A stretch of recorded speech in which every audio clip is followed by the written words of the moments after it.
Bienvenue dans ce nouvel épisode du podcast gastronomique Parler Cuisine, présenté par Marc et Guy. Vous nous écoutez aussi sur Spotify, c'est l'épisode 70 ou 70.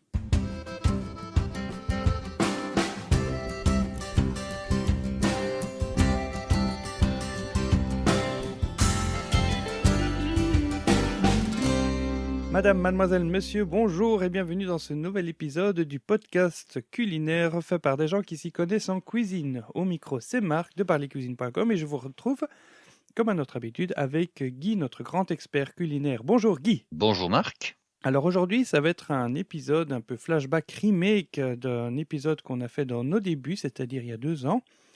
Je parle des épisodes 22 et 23 qui, à l'époque, étaient les plus populaires parce qu'on parlait de cuisine aphrodisiaque. Alors, on a remis le sujet au goût du jour. Je suis tombé sur un article d'un magazine People en ligne qui parlait de drague sur les apps.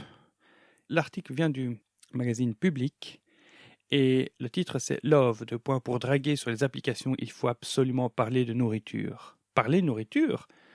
Comme ici, on parle de cuisine, n'est-ce pas Guy ? Tout à fait. Et je me suis un petit peu penché sur un menu sympa dont je vais vous parler dans quelques instants et qui contient, je dirais, énormément de substances, de produits, de condiments, d'épices qui sont toutes plus ou moins réputées aphrodisiaques.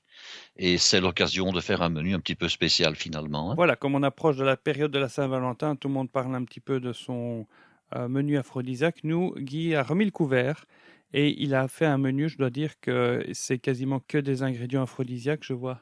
Je dirais pour votre plus grand plaisir. À part le beurre, la crème et le jus de citron. Voilà. Et une meringue italienne. Voilà. Sinon, tout le reste, c'est des ingrédients aphrodisiaques. C'est un menu en 5 services.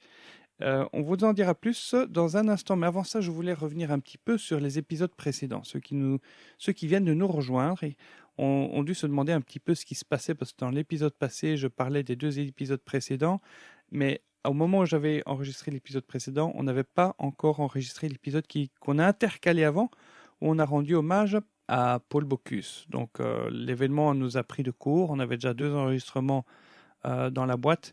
Et puis sur le coup de l'émotion, Guy a dit il faut qu'on enregistre quelque chose parce que c'est quelque chose c'est un événement qui ne nous laisse pas, nous dans la communauté culinaire, des professionnels de la cuisine, ça ne nous laisse pas de marbre. Et bien il a suffi de regarder un petit peu les images des funérailles de Paul Bocuse. Je ne sais pas si tu as un peu suivi ça, Guy. Ben, c'est-à-dire que comme tout le monde, j'ai un petit peu regardé ce qui se passait à la télévision et puis les photos dans la presse, donc forcément j'ai un petit peu suivi, c'était impressionnant, il faut reconnaître. De voir la cathédrale de Lyon entièrement remplie de gens en veste blanche. Donc beaucoup de cuisiniers sont venus. Pourquoi ils sont venus en habit de travail d'ailleurs ? Ben, ils sont venus en habit de travail parce que finalement c'est une manière de lui rendre hommage, de montrer qui ils étaient, parce que si on s'habille en tenue civile, je vais dire en costume cravate ou bien avec un par-dessus selon le temps, on ne sait pas dire qu'on est cuisinier. Et c'était vraiment une manière de lui rendre hommage à tous ces hommes et toutes ces femmes du métier qui ont eu, je pense, un tout grand plaisir à revêtir leur tenue pour bien montrer qu'ils étaient du métier. On voyait au premier rang des meilleurs ouvriers de France, il y en avait quand même pas mal, on les reconnaissait avec Moi, leur j'en ai col compté 25 sur les photos. tricolore. Oui, il y en avait à peu près 25, c'est aussi ce que j'ai compté. Les plus grands noms de la cuisine actuelle en France étaient là, mais il y avait aussi certainement beaucoup de cuisiniers qui venaient de Belgique, de Suisse, peut-être d'Espagne ou d'ailleurs. Parce que c'est vrai que Paul Bocuse était quand même vraiment une sommité. Mondial. C'était une sommité qui était mondiale, mais qui était respectée plus pour ce qu'il était en tant que personne et ce qu'il avait fait en tant que personne. Plus peut-être, je pense, encore que pour les 3 étoiles qu'il avait, même si c'est lui qui affichait les 3 étoiles les plus anciennes du monde, hein, puisqu'il était triétoilé depuis 1965. Je pense que c'est vraiment le cuisinier qui a fait sortir les cuisiniers de leur trou, hein, parce que jusqu'à son époque, le cuisinier c'était le parent pauvre de la restauration. On allait dans un restaurant, et certains l'ont encore rappelé à juste titre, pour l'établissement lui-même, on allait pour le maître d'hôtel, quelquefois pour le propriétaire, Oui, ça tu qui l'avais était bien en salle. expliqué, oui. Hein, c'était vraiment un petit peu comme le film Le Grand Restaurant avec Louis de Funès, hein, où finalement on allait chez Septime parce que c'était Septime et non pas pour le cuisinier dont on ignorait le nom. On allait à la Tour d'Argent pour les mêmes raisons, on allait chez Maxime pour les mêmes raisons. On connaît le restaurant Maxime au début du siècle, on connaît la Tour d'Argent depuis des dizaines d'années, et bien malin celui qui pourrait citer le nom du cuisinier. Bon, ça change un petit peu, mais c'était comme ça. Et Paul Bocuse a dit, ben non, celui qui fait la cuisine, c'est quand même le cuisinier, c'est pas le maître d'hôtel, même si le maître d'hôtel fait beaucoup pour la maison, il fait des esbroufs, il faisait, je dirais, du service en salle, il faisait du show, il faisait de la découpe, il faisait du flambage, et il se fait aussi que depuis 1965, on a perdu progressivement, et c'est un petit peu malheureux aussi, mais on a perdu progressivement tout le travail du maître d'hôtel et tout le travail du personnel de salle. Au point que dans le métier, maintenant, on dit un petit peu, bon, ben, on traite un peu les membres du personnel de salle de pingouins. Qu'est-ce que ça veut dire? Ben, ils savent se déplacer jusqu'à la cuisine, prendre les plats, prendre les assiettes, les déposer devant le client. On ne fait quasiment plus de service à la russe non plus. Donc ça veut dire ni à la russe, ni à la française, ni même à l'anglaise. C'est quoi la différence? C'est-à-dire que le service à la russe, c'était le plus beau service, c'était le service au guéridon. Donc on amenait les plats, on les présentait aux clients de la table. C'était souvent des plats qui étaient très ornementés, très décorés. On les déposait selon le cas, soit sur une surface froide ou sur des plaques chaudes pour les garder au chaud. Et puis, par exemple, je vais prendre un exemple, le canard à l'orange, eh bien, on se mettait à découper le canard, je dirais à partir du plat, soit sur une planche, soit à la volée, c'est-à-dire en le tenant avec une pince faite avec des couverts. Et on servait le client après. Donc, il y avait tout un show comme ça. Donc, on faisait les découpes devant le client. On faisait les découpes et on faisait même ce qu'on appelait de la cuisine. Oui, et on faisait même de la cuisine de salle, c'est-à-dire qu'on finissait même parfois des sauces en salle. Il y a toute une série de préparations de viande. Je vais prendre le cas, un steak au poivre, que ce soit un steak au poivre vert, un steak au poivre à la crème ou un steak au poivre au jus, eh bien, on peut très bien le terminer en salle devant le client. Et ce sont toutes des préparations qui n'ont plus été faites devant le client, qui ont été faites en cuisine, avec ce qu'on appelait la nouvelle cuisine. Et si vous voulez, le décorum est passé du plat à l'assiette et ce sont les cuisiniers qui maintenant font, faut appeler ça des œuvres d'art, font des assiettes extraordinaires au niveau des formes, des couleurs, des agencements je dirais, de matières différentes. Vous avez du croquant, du croustillant, du mou, du tendre, tout ce qu'on veut. Et tout ça ne se présente plus dans un plat, ça se présente sur une assiette. Et aussi, les assiettes ont grandi en dimension. Les assiettes sont passées maintenant souvent à des modèles de 32, 33 cm, et alors avec des formes qui n'existaient pas. Avant, on servait une assiette ronde, point à la ligne. Elle était plate, elle était creuse. On servait sur ce qu'on appelle une assiette à entremets des entrées. Donc, c'était une assiette qui faisait 18 à 20 cm de diamètre. On servait les accompagnements sur ce qu'on appelait une assiette à l'anglaise, quelquefois, qui était déposée à gauche de l'assiette principale. Et l'assiette principale, elle faisait 24-25 cm maximum. Et maintenant, on a des assiettes, je dirais, dans des matières différentes. On a des assiettes en métal, des assiettes en matériaux naturels. On a des assiettes en ardoise, on a des assiettes en porcelaine, bien entendu. On a des assiettes en forme de cercle, donc plus des assiettes rondes, mais des assiettes au centre desquelles il y a un trou. On a des assiettes triangulaires, en fait, tout ce qu'on veut, évidemment. Une tendance aussi qui est apparue suite à, comment dire, dans ce mouvement, je sais que ça est apparu dans les années 80, ce sont les cuisines ouvertes. Et les cuisines ont commencé à se mettre au milieu de la salle. Jusqu'à, dans certains restaurants, on mange tout autour du cuisinier. C'est quelque chose qui se faisait au Japon, dans les... j'ai oublié le nom. Où t'as le cuisinier au milieu. Oui, la table de cuisson au milieu, bien sûr. Voilà, et qui fait son cirque avec... parce qu'il y a du show là-dedans. Oui. Et t'as quasiment plus de personnel. Le personnel est juste là pour débarrasser. Mais on a vu ça apparaître ici. Maintenant, je me souviens à l'époque, c'était révolutionnaire où la cuisine s'est ouverte. On a mis le cuisinier devant. Où les gens commençaient à pouvoir regarder ce que le cuisinier faisait. Je sais que les cuisiniers à l'époque étaient très très protecteurs vis-à-vis de ce qu'ils faisaient. Ils ne voulaient pas que les autres voient. Oui, ça existait aussi dans un certain type de restauration. Je me rappelle quand j'étais enfant, c'était des cuisines plutôt de type brasserie. Où là, vous aviez également la cuisine qui était dans la salle de restaurant proprement dite. Ah oui. Mais c'était des cuisines qui étaient, disons, avec moins de prétention. On ne faisait pas des grands décors. C'était, bon, le steak frites salade, la côte à l'os béarnaise, que sais-je, des préparations minutes, mais ça se faisait avec la cuisine au milieu du restaurant.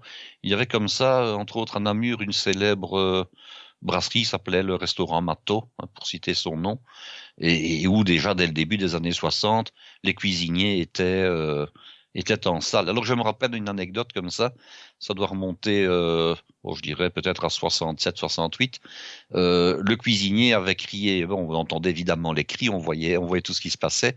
C'était aussi un petit peu l'attraction. Hein. Le cuisinier avait demandé à un de ses subordonnés d'aller chercher au frigo qui était à la cave 2 kilos de beurre, parce qu'évidemment, il fallait montrer qu'on cuisinait au beurre, on ne cuisinait pas la margarine.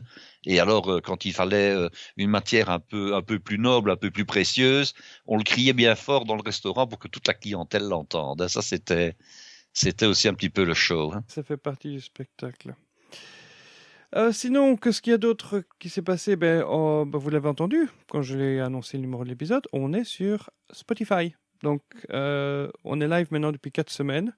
Je vois qu'il y a certains podcasteurs dans le podcastosphère francophone, qui se vantent d'être le premier 4 semaines après que nous on y était. Donc, merci. Mais effectivement, moi, je m'en fiche un peu de savoir qui est premier ou pas. L'important, c'est qu'on puisse être découvert. Et au plus il y a de podcasts francophones qui puissent être découverts, je vois que les podcasteurs francophones indépendants commencent à se réveiller. Hello, bonjour, bienvenue sur le marché.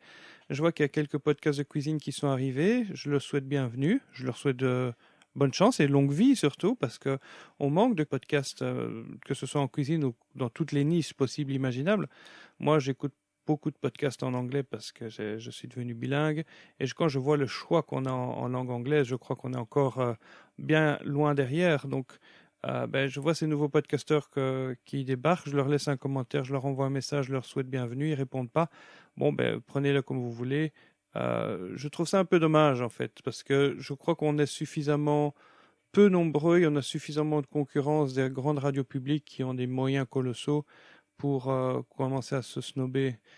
D'autant plus que j'en profite aussi pour souhaiter remettre toutes mes félicitations à Patrick Béja, que certains d'entre vous doivent connaître s'ils écoutent le podcast Le Rendez-vous Tech. Le Rendez-vous Tech, c'est un podcast qui fait de la veille technologique, qui te donne toutes les actualités dans le monde technique, technologie, etc. Donc, j'en ai entendu beaucoup parler parce que dès qu'on parle de podcast indépendant francophone, son nom revient, parce que c'est le seul podcasteur identifié à ce jour qui vit entièrement de son podcast. Et pour ça, il a tout mon respect. J'ai commencé à le suivre un petit peu et apparemment, il vient d'avoir son bébé. À son premier bébé, il est tout content, tout excité. Je lui ai dit bonne chance, parce que moi j'en ai eu 2. Là, il commence à être autonome, donc ça va, on commence à s'en sortir. Si on n'a pas pu publier aussi souvent que j'aurais voulu, c'est que j'étais souvent pris avec les enfants, parce que c'est finalement beaucoup, beaucoup de boulot. Et je crois que j'ai dû vouloir un peu mâcher un peu plus que ce que ma bouche pouvait prendre, comme on dit en anglais. Voilà, j'ai eu les yeux plus grands que le ventre. Et je me suis rendu compte que faire des enfants et avoir un podcast en même temps, il y a un moment où on n'a plus assez de temps pour dormir, parce que les deux prennent beaucoup de temps. Donc, je lui souhaite bonne chance à ce niveau-là. Et surtout, je tenais à préciser que j'étais impressionné parce que je lui ai envoyé un message et en toute humilité, comme ça, en demandant un peu son aide et en demandant un petit peu où aller vers où m'orienter pour pouvoir améliorer la qualité de notre podcast. Et de manière surprenante, il m'a répondu. Et il m'a pas juste répondu quelques lignes. Hein. Je crois que s'il y a quelqu'un qui peut se la péter dans le monde des podcasteurs, c'est lui. Hein, parce qu'il a tout comme il faut. Il a un podcast très populaire. Il a une communauté très active. Il a beaucoup d'interactions avec ses auditeurs. Il arrive à vivre confortablement, j'espère, de son podcast. Et est un petit podcasteur comme nous qui lui envoie un message. Il aurait pu très bien nous snober comme d'autres le font, soit dit en passant. Eh bien non, il m'a répondu et j'ai répondu et on a commencé à dialoguer et j'ai trouvé ça très sympa de sa part. En tout cas, c'est que justement, je crois que ceux qui ont le plus de succès, c'est pas spécialement ceux qui se la pètent le plus. En tout cas, je le remercie. Si vous voulez un podcast qui vaut vraiment la peine d'être écouté, c'est le Rendez-vous Tech. Le gars est super accessible, il est super sympa. C'est 1h30 toutes les 2 semaines. Et vous avez tout ce qu'il faut savoir sur les dernières actualités au niveau tech. Donc, moi, ça m'évite d'aller suivre l'actualité à ce niveau-là. Et donc, ça me libère un petit peu de temps parce que je sais que son condensé va être un résumé de tout ce qu'il faut savoir. Et on va rien manquer avec ça. À propos justement de visibilité, d'amélioration du podcast, je tenais à remercier Flora Eveno pour ce gentil article sur le site de la RTBF Culture. La RTBF, c'est la radio-télévision belge francophone. Et donc, je suis content comme ça qu'ils s'intéressent à un podcast comme le nôtre. Et ils nous ont fait un gentil article. Vous pouvez aller suivre le lien Le lien, je l'ai mis sur la page Facebook. Donc, si vous nous suivez sur notre page Facebook, et je vais aussi aller le mettre sur le site internet. Alors, le site internet, c'est la dernière chose que j'ai un petit peu délaissée. Je suis en train de le remettre à jour. On est en train, en fait, de revoir un petit peu notre image parce que le logo qu'on a, on m'a dit qu'il faisait un petit peu amateur. Effectivement, on est des amateurs. Et ça, je le revendique. Et on le revendique. Hein. Voilà, on est fiers. On est fiers. On est des amateurs en termes de podcast, on est des amateurs en termes de développement de site web, on est des amateurs en termes de communication, oui. Mais on n'est pas des amateurs en termes de cuisine.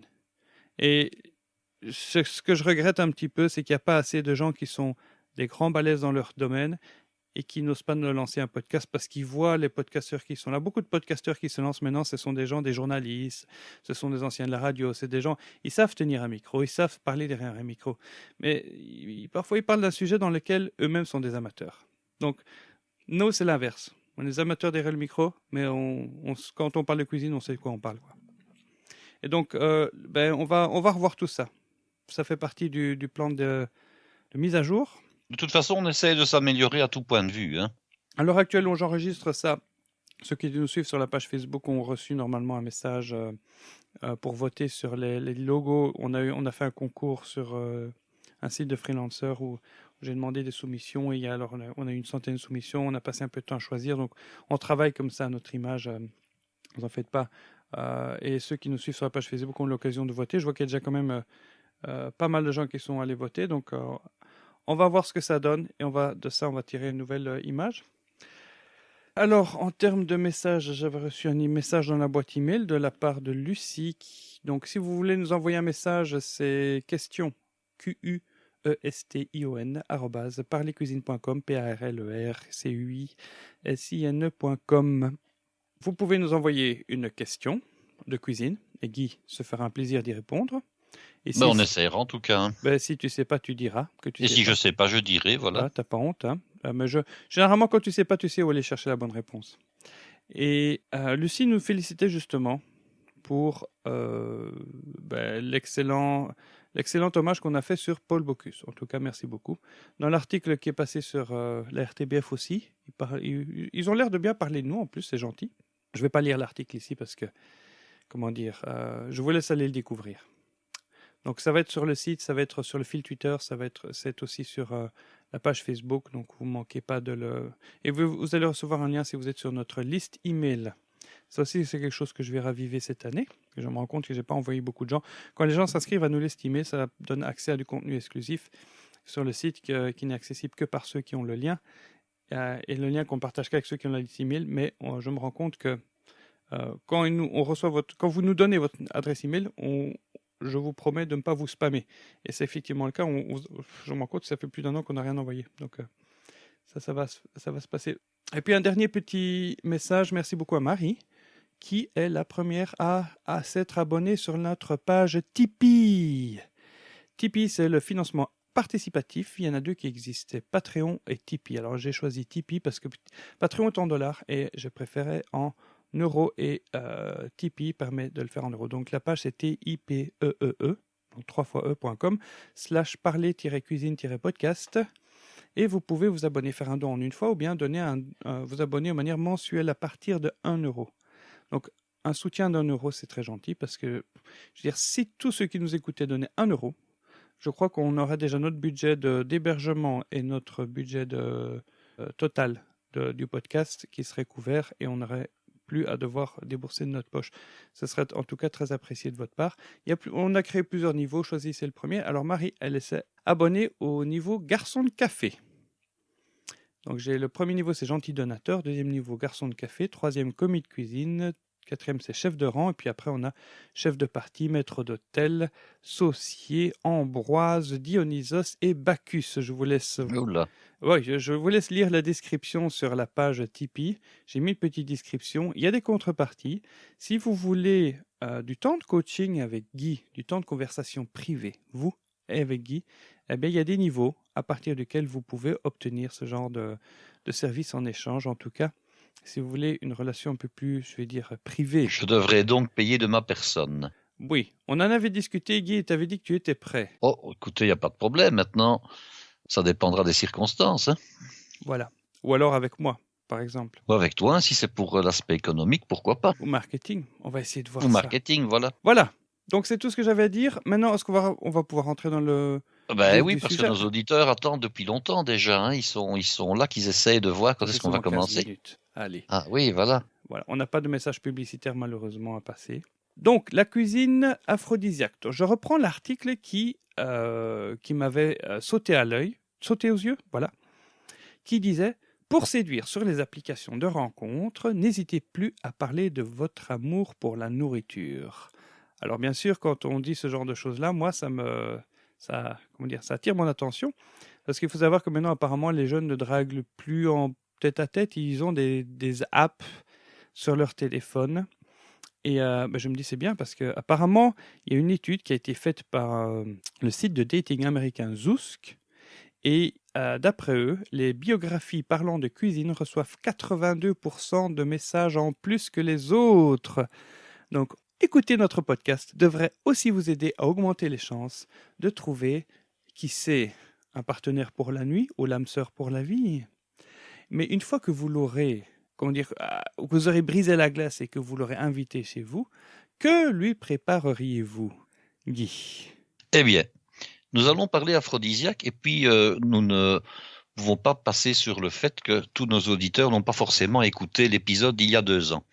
Donc, si vous le permettez, je vais quand même reparler un petit peu des aliments aphrodisiaques ou des produits aphrodisiaques dans la cuisine et essayer un petit peu de les classer et vous donner quelques exemples. On en avait parlé dans l'épisode 22 sur les ingrédients. Oui, voilà. On avait donné déjà un menu à l'épisode 23, mais là, Oui. on va aller un peu plus haut, oui. On va aller un peu plus haut. Alors, on augmente le niveau.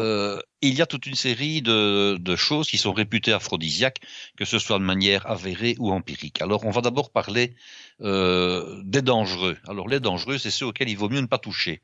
Et le plus célèbre d'entre eux, c'est la fameuse poudre de mouche de Cantaride, donc de la Spanish fly, comme on dit en anglais éventuellement, et qu'on trouve, paraît-il encore, dans certaines épices comme le ras el hanout qu'on trouve en Afrique du Nord. C'est donc encore d'actualité. Bien sûr, tous les ras el hanout n'en contiennent pas, ça c'est une première chose. Maintenant, cette vilaine petite mouche s'appelle la Cantaride officinale, ce qui veut dire qu'elle a été utilisée, qu'elle est encore d'ailleurs utilisée, je pense, en pharmacie, dans certains traitements spécifiques. Bien sûr, avec des doses tout à fait contrôlées. Maintenant, nous avons certainement des auditeurs qui habitent en Afrique du Nord d'une part, ou qui se rendent éventuellement dans des marchés en Afrique du Nord et qui verront peut-être dans des boutiques de la poudre de Cantaride qui est encore mise en vente. Alors évidemment, ça pourrait être tentant parce que quand on ne connaît pas, on se dit oui, pourquoi pas après tout. Hein. Et si ça peut être utile, autant acheter. Il vaut mieux ne pas toucher. Parce que d'abord, c'est un irritant, c'est un poison, et c'est même mortel à des doses qui ne sont pas très élevées, puisqu'on parle d'une dose de 150 mg pouvant provoquer la mort. Oh. Donc, il vaut mieux éviter quand même. Hein. Alors, qu'est-ce que c'est que cette vilaine petite mouche? Eh bien, c'est au départ, ce n'est même pas une mouche en fait, c'est un insecte. Je vois, c'est un coléoptère. Voilà, c'est un coléoptère avec une superbe, je dirais, couleur vert brillante comme ça. Hein. Il y a du noir, il y a du vert, il y a du jaune, il y a même des mouches qui ont, enfin, cette bébête, elle a parfois même des ailes avec du rouge. Hein. Donc, elle contient ce qu'on appelle de la cantaridine, pas dans tout son corps, mais on la faisait sécher, on la tuait, donc on la récoltait, on la tuait, on la faisait sécher. Et puis, je suppose que la personne qui la préparait savait quelle était la partie qu'il fallait récupérer. On la broyait en poudre et on la vendait. Et quitte à la mettre éventuellement, donc comme je l'ai dit, dans un mélange d'épices. Alors, comment est-ce que cette cantaridine agit-elle? Eh bien, elle agit, bien sûr, comme aphrodisiaque, bien sûr, mais par quel mécanisme? Eh bien, par une irritation des vaisseaux sanguins et des canaux urinaires. Alors, évidemment, tout ça provoque une érection, je dirais, de belle taille, mais solide, mais avec tous les inconvénients que ça peut avoir. C'est-à-dire que pour ceux, paraît-il, qui l'ont testé, on a l'impression de pisser des lames de rasoir. Alors bon, évidemment, la contrepartie n'est quand même pas très agréable, sans compter qu'on peut très bien en mourir. Hein. Alors, le marquis de Sade, qui était un osseur invétéré, a d'ailleurs été condamné parce qu'il avait utilisé cette fameuse poudre de Cantaride pour en faire des bonbons, hein. Et il l'offrait donc à ses partenaires, c'était des femmes en l'occurrence, et il y a eu 4 empoisonnements, et c'est à la suite de cela qu'évidemment il a eu quand même pas mal d'ennuis avec la justice.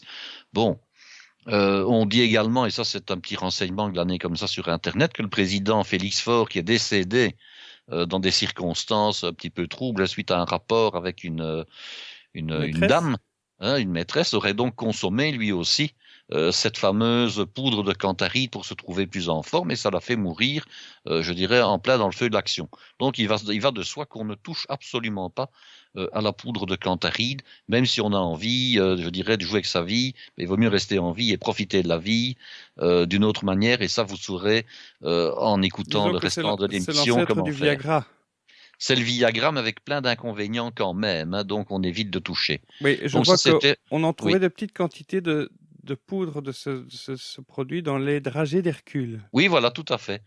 C'était, disons, toute une série de choses, mais il faut savoir que nos ancêtres, qui n'étaient quand même pas très versés dans la chimie, je dirais selon le principe moderne et non pas dans l'alchimie comme c'était le cas anciennement, hein, utilisaient toute une série de substances dangereuses. Je vais prendre un exemple. Le maquillage à l'époque romaine contenait du blanc de céruse. Hein, c'était un maquillage qui était utilisé pour rendre la peau plus claire lors des soirées où les dames se maquillaient. Mais le blanc de céruse est également un poison, donc à terme ça provoquait des maladies de la peau, je dirais assez importantes, hein, et ainsi de suite pour plein de choses. Encore au début du XXe siècle, on a utilisé le radium à un moment donné en croyant que le radium était une substance qui pouvait. C'était pas aphrodisiaque, non, mais que c'était une substance bénéfique pour le corps. Je ne sais pas si vous vous rappelez, il y avait dans le temps des cadrans de réveil, des cadrans d'horloge, des cadrans de montre, avec des aiguilles qui éclairaient comme ça, qui étaient luminescentes pendant la nuit. Et alors elles étaient peintes avec un pinceau très fin, avec une peinture au radium. Et alors, c'est assez impressionnant, mais les chefs d'atelier, les chefs d'équipe de ces ateliers où on peignait les aiguilles disaient aux employés, c'était des femmes qui peignaient, hein, de mouiller le pinceau, de le prendre, je dirais, dans la bouche, entre les lèvres, de manière à donner au pinceau une forme avec une pointe bien effilée, hein. Et alors, évidemment, comme il y avait du radium sur les poils du pinceau, ces malheureuses, elles ont attrapé des cancers, elles ont perdu leurs dents, déjà pour commencer, et puis elles ont attrapé des cancers de la lèvre, des cancers de la langue, de la bouche, des gencives, etc. Et pas mal en sont décédés. Donc, vous voyez que quelquefois, on a utilisé des choses, je dirais, pour se soigner, pour se nourrir, qui étaient tout à fait, je dirais, dangereuses, et maintenant, on le sait, évidemment. Alors, donc on parlait des aphrodisiaques, il y a ceux auxquels il ne faut pas toucher, hein, qui sont mortels, qui sont dangereux. Il y en a d'autres ? Et puis, il y en a d'autres, il y en a d'autres, mais enfin, je ne parle que de celui qu'on pourrait encore éventuellement par erreur acheter aujourd'hui. Hein. Il y a évidemment toute une série de choses dans les champignons, etc. Mais là, mon Dieu, c'est beaucoup plus rare et on n'y pense pas toujours. Alors, il y a également les aphrodisiaques qui sont aphrodisiaques de manière empirique. Empirique, ça ne veut pas dire qu'ils ne sont pas réels. Je vais prendre le cas du céleri, par exemple. C'est un aphrodisiaque qui est réputé, en tout cas en Europe, pour être actif. Ça remonte à très longtemps. Hein. Pour vous citer un témoignage de Madame de Pompadour, elle disait que si les femmes savaient à quel point le céleri est intéressant pour leur mari, elles iraient en chercher de Paris jusqu'à Rome. Donc c'est dire que Madame de Pompadour, c'était donc la maîtresse du roi Louis XV, et le roi Louis XV passait lui-même pour être un fameux coureur de jupons. Donc elle savait très bien ce qu'elle disait, hein, en parlant du céleri. Alors vous avez également les aphrodisiaques, je dirais, sous forme d'épices et de plantes condimentaires. Et là, il faut bien reconnaître, en faisant un petit peu de recherche, que quasiment toutes les épices et quasiment toutes les plantes aromatiques sont aphrodisiaques à des degrés divers. Alors je vais en citer comme ça l'une et l'autre par expérience de ce que j'ai déjà servi. Vous avez la sarriette et vous avez la sauge. Qui sont des plantes qui sont réputées aphrodisiaques. Hein. Généralement, c'est toujours pour une question de stimulation d'hormones, etc. J'ai servi pendant des années un ancien directeur qui est décédé maintenant et qui buvait tous les jours, après repas, une infusion sauge et sarriette. C'était incontournable. Il fallait pas lui proposer du café, du thé ou quoi que ce soit. Infusion sauge et sarriette, c'était vraiment ce qu'il buvait et il ne buvait que ça après ses repas. Alors autant vous dire anecdotiquement qu'il avait 7-8 enfants. Alors 7 je ou 8? suppose. Oui, je ne sais plus à l'époque parce que bon, Beaucoup. je pense que c'était beaucoup. Alors forcément, je dirais qu'il y a là un lien de cause à effet qui me paraît assez évident. Hein. Ah oui. Si vous allez il aimait sa femme, comme on dit ici. Ah, il aimait sa femme et il aimait peut-être d'autres femmes aussi, de toute façon. Mais je vais dire qu'en tout cas, question aphrodisiaque, il avait l'air de s'y connaître et ça avait l'air de marcher. Hein. Donc, c'était clair que dans ce cas-là, c'était avéré. Donc, au niveau des épices, quasiment toutes les épices sont dites aphrodisiaques. Les piments sont aphrodisiaques parce qu'ils échauffent le sang. Généralement, ce sont également des épices qui augmentent un peu la tension, qui augmentent la tonicité des vaisseaux sanguins, qui fluidifient le sang. On va prendre le cas de l'ail, par exemple. L'ail est aphrodisiaque parce que il favorise la fluidité du sang et on sait que la fluidité du sang dans les organes, c'est quelque chose qui est intéressant d'un point de vue sexuel de toute façon, que ce soit pour l'homme ou pour la femme. Ah oui, oui en effet. Il y a également des herbes. Je vais prendre le cas de la coriandre qui va être utilisée dans le menu. C'est au niveau féminin que cette herbe-là est intéressante. Pourquoi ? Parce qu'elle contient des estrogènes qui favorisent, je dirais, la libido de la femme. Vous avez aussi des choses qui sont intéressantes pour la femme, mais qui sont parfois contre-productives chez l'homme.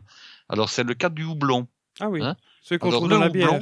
Qu'on trouve dans la bière. Alors, le houblon, lui, il stimule, je dirais, la sexualité féminine. Par contre, il est un anaphrodisiaque. Donc, c'est le contraire d'un aphrodisiaque chez l'homme. Alors, évidemment, je ne sais pas si c'est pour ça que quand les hommes rentrent d'avoir fait la tournée des Grands-Ducs et qu'ils ont bu pas mal de bière, qu'ils n'ont qu'une envie, c'est de se coucher. Je n'en sais rien. Mais en tout cas, chez l'homme, le houblon est contre-indiqué. L'alcool moi je trouve, si je peux me permettre, Oui. de mon expérience personnelle en tant que quand j'étais jeune gain d'ailleurs à l'université, la bière est effectivement la boisson la plus appréciée, mais l'alcool qu'il y a dans la bière est peut-être aphrodisiaque. L'alcool en lui-même, je le trouvais que c'est déjà un aphrodisiaque. Enfin, en tout cas, il aidait bien les choses parce qu'il désinhibait beaucoup. Mais voilà, tout à fait. L'alcool est un désinhibiteur. Comme disait un humoriste américain que je ne citerai pas. Heureusement que Dieu a inventé l'alcool parce que ça permet aussi aux moches d'avoir l'occasion de s'accoupler. Oui, peut-être bien. Parce que finalement, ça diminue un petit peu les barrières de tolérance. Et en tout cas, il y a beaucoup de publicités, de vidéos comme ça qui sont passées sur les réseaux sociaux où l'abus d'alcool rendait les femmes belles. En tout cas. Oui, disons que ça dépend. Au niveau de l'alcool par rapport aux femmes, généralement, après le petit moment d'euphorie, disons des premiers verres, une femme qui a trop bu, ce n'est pas très aphrodisiaque parce qu'elle perd généralement sa grâce sa grâce et sa beauté. Et alors à ce niveau-là, je vais quand même citer la marquise de Sévigné qui parlait du champagne, hein, puisqu'elle était là, je dirais, à la cour du roi sous Louis XIV, et elle disait que le champagne était la seule boisson qui gardait les femmes belles après boire.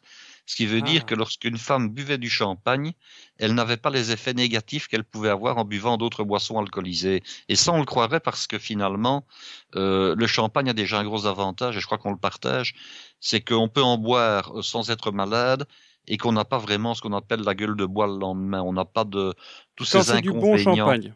Quand c'est du bon champagne. Voilà. Bon. Alors en réalité, je t'ai déjà dit que j'ai été faire après mon bac, j'ai fait une année sabbatique et la première chose que j'ai fait, c'est aller faire les vendanges en Champagne et j'ai trouvé du boulot dans un village premier cru. Donc c'était un producteur de premier cru. Et à la fin des vendanges, il fait une fête où tu bois le vin qui est produit dans le domaine. Et donc c'était du champagne premier cru. Mais ivre comme j'ai jamais été ivre, avec du champagne premier cru, le lendemain, j'avais même pas mal à la tête, rien du tout. C'était du vrai bon champagne là. Wow. Il faut reconnaître que ce qui donne la barre à la tête, bien souvent, on dit toujours, ce sont les vins blancs. Et de fait, ce sont souvent les vins blancs, parce que les vins blancs, pour des raisons, je dirais, de vinification, sont des vins dans lesquels on ajoute davantage de soufre. Alors le soufre, les sulfites, voilà, le soufre permet de limiter les bactéries indésirables, hein, et d'éviter que le vin ne tourne, que le vin ne se pique.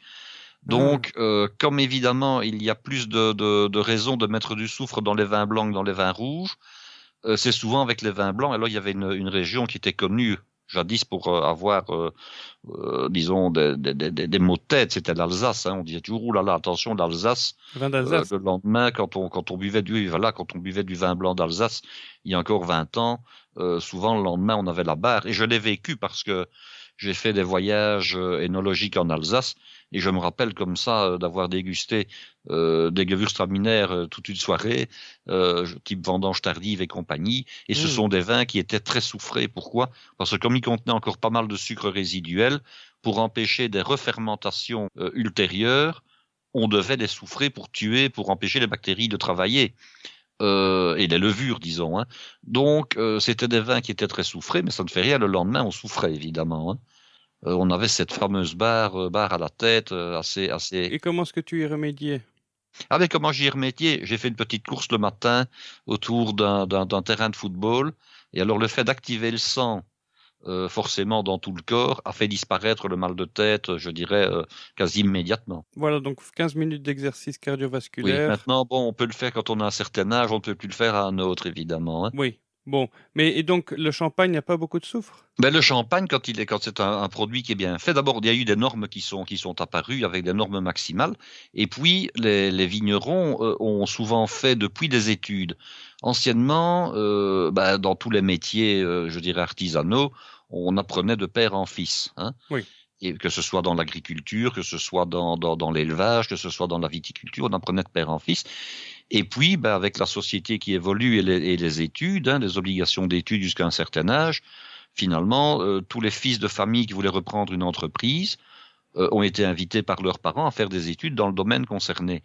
Donc, on a appris également qu'une vendange qui est propre, quand on dit qui est propre, c'est-à-dire qui est saine, hein, où il n'y a pas déjà des raisins pourris au départ, où on a enlevé les feuilles, les corps étrangers, etc., une vendange qui est saine a moins de propension à avoir des problèmes dans son évolution qu'une vendange qui est déjà douteuse au départ.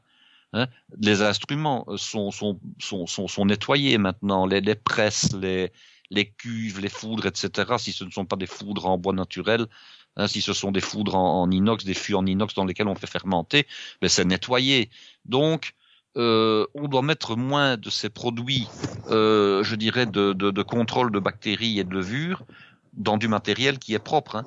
Et ça, c'est une bonne chose. Les normes ont été baissées et maintenant, on peut quasiment boire autant de vin d'Alsace qu'on veut. On n'a plus cette fameuse barre à la tête, évidemment. Donc, on vient de parler des alcools. Alors, il y a également, je dirais, les légumes et autres produits. Alors, je vais prendre un exemple. La tomate est-elle aphrodisiaque? Ben oui.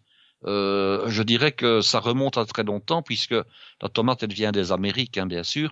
Mais on l'appelait la pomme d'amour. Alors, dans toute une période de son histoire, on s'est méfié de la tomate. Hein. On n'osait pas la manger parce que elle fait partie d'une famille, je dirais, très dangereuse, qui est la famille des pommes de terre. Les solanacées. Oui. Donc, on avait déjà parlé lors de nos épisodes sur le stump.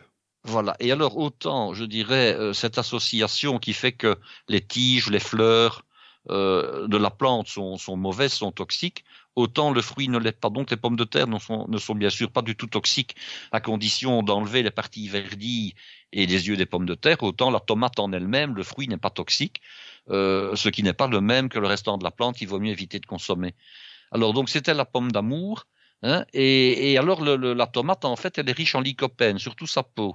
Hein, qui est une substance qui est très intéressante pour la santé de la prostate, par exemple. Hein. Ah, donc faut pas les monder. La monder. Il ne faut pas les monder. On peut les monder pour des raisons gastronomiques, mais on pourrait aussi garder la peau, surtout si ce sont des tomates biologiques, par exemple, parce qu'elle est intéressante. Hein. Et alors, évidemment, tous les fruits rouges, tous les légumes rouges contiennent ce qu'on appelle du bêta-carotène, qui est une provitamine A, et la vitamine A est intéressante également pour, je dirais, non seulement le foie, mais également tout ce qui est fonction sexuelle. Donc, vous voyez qu'au niveau des légumes, les tomates, les poivrons, par exemple, qui sont rouges, qui sont oranges, les fruits, hein, les abricots, sont également intéressants puisqu'ils contiennent cette provitamine A. Et puis, vous avez des fruits et des légumes, alors. Oui. Vous avez aussi les herbes. Alors, si on prend le cas des herbes, et ça, nous en reparlerons dans le menu, vous avez également la roquette. Hein. Alors, la roquette, c'est très intéressant puisque son pouvoir aphrodisiaque est vanté depuis, je dirais, des temps anciens, depuis l'Antiquité. On l'appelait également l'herbe des satyres. Hein, ça dit un petit peu quand même ce qu'on en pensait. Oui. Hein. Et alors on disait, abstenez-vous sagement de la roquette stimulante et de tout ce qui nous porte au plaisir de l'amour lorsqu'on voulait éviter de succomber. Hein. Ah, donc la roquette, ça marche des deux côtés, chez les hommes et les femmes? Ça marche des deux côtés, mais ça marche surtout chez les hommes en fait. Hein. Ah, ok. Et alors, on offrait. Comment on la rend stimulante? Parce que il suffit de la consommer. Hein. Ah, ok. Bon, mais c'est pour expliquer que déjà à l'époque, on ne s'y trompait pas, puisque les Romains, les Grecs, les Étrusques en consommaient. Et puis, ils déposaient, d'après ce que j'en lis, des bouquets devant les statues du dieu Priape, qui était quand même le dieu de l'amour et de la fertilité, en tout cas masculine. Hein. Donc, c'est bien dire que la roquette était estimée depuis des temps anciens. C'était aussi une herbe à luxure. Hein, donc, on a essayé, en tout cas au Moyen-Âge, de ne pas la cultiver trop et on interdisait, je dirais, la culture de la roquette dans les monastères. On peut imaginer un petit peu pourquoi. Hein. Oui, il ne faut pas trop donner ça aux hommes d'église. Non, c'est pas une bonne idée. Tout à fait. Parce qu'en fait, d'après ce qu'on lit, il est interdit de cultiver ou de récolter dans la nature cette plante diabolique qui prédispose au péché de la chair et à la fornication. Hein. Mon Dieu, mon Dieu, mon Dieu. Oui. Je m'en vais faire vite un potager de tout ça. Et alors, par contre, il y a des plantes dans la famille des salades qui ne sont pas aphrodisiaques, bien au contraire, et c'est le cas de la laitue. Un anaphrodisiaque, c'est ça? Ah oui, elle est tout à fait anaphrodisiaque. Donc c'est vraiment, je dirais, l'anti-roquette, si on peut parler comme ça. Hein, et on disait que pour calmer les femmes trop ardentes, c'est au moins 3 cœurs de laitue par jour qu'il faut leur faire absorber, mais à l'exclusion du moindre brin de roquette, puisque la roquette a évidemment l'effet inverse. Hein, donc voilà, il faut toujours être un petit peu prudent. Et ne pas se tromper. Le mieux, c'est toujours quand même d'aller voir sur Internet ce qu'on dit. La roquette, très très bien. La laitue, très très mal. Donc finalement, on vous donne le remède et le contre-remède. Voilà, tout à fait. Maintenant, ce qu'on peut faire, évidemment, c'est parfois donner à son partenaire, je dirais, le remède, enfin pas le remède, mais l'anaphrodisiaque et prendre pour soi l'aphrodisiaque. C'est aussi une possibilité. Oui. Hein, on peut jouer dans ce jeu-là. Mais enfin, il n'y aura pas de tout ça dans le menu, ce sera beaucoup plus facile, beaucoup plus simple et beaucoup plus objectif. Hein. Donc, il n'y a pas de laitue?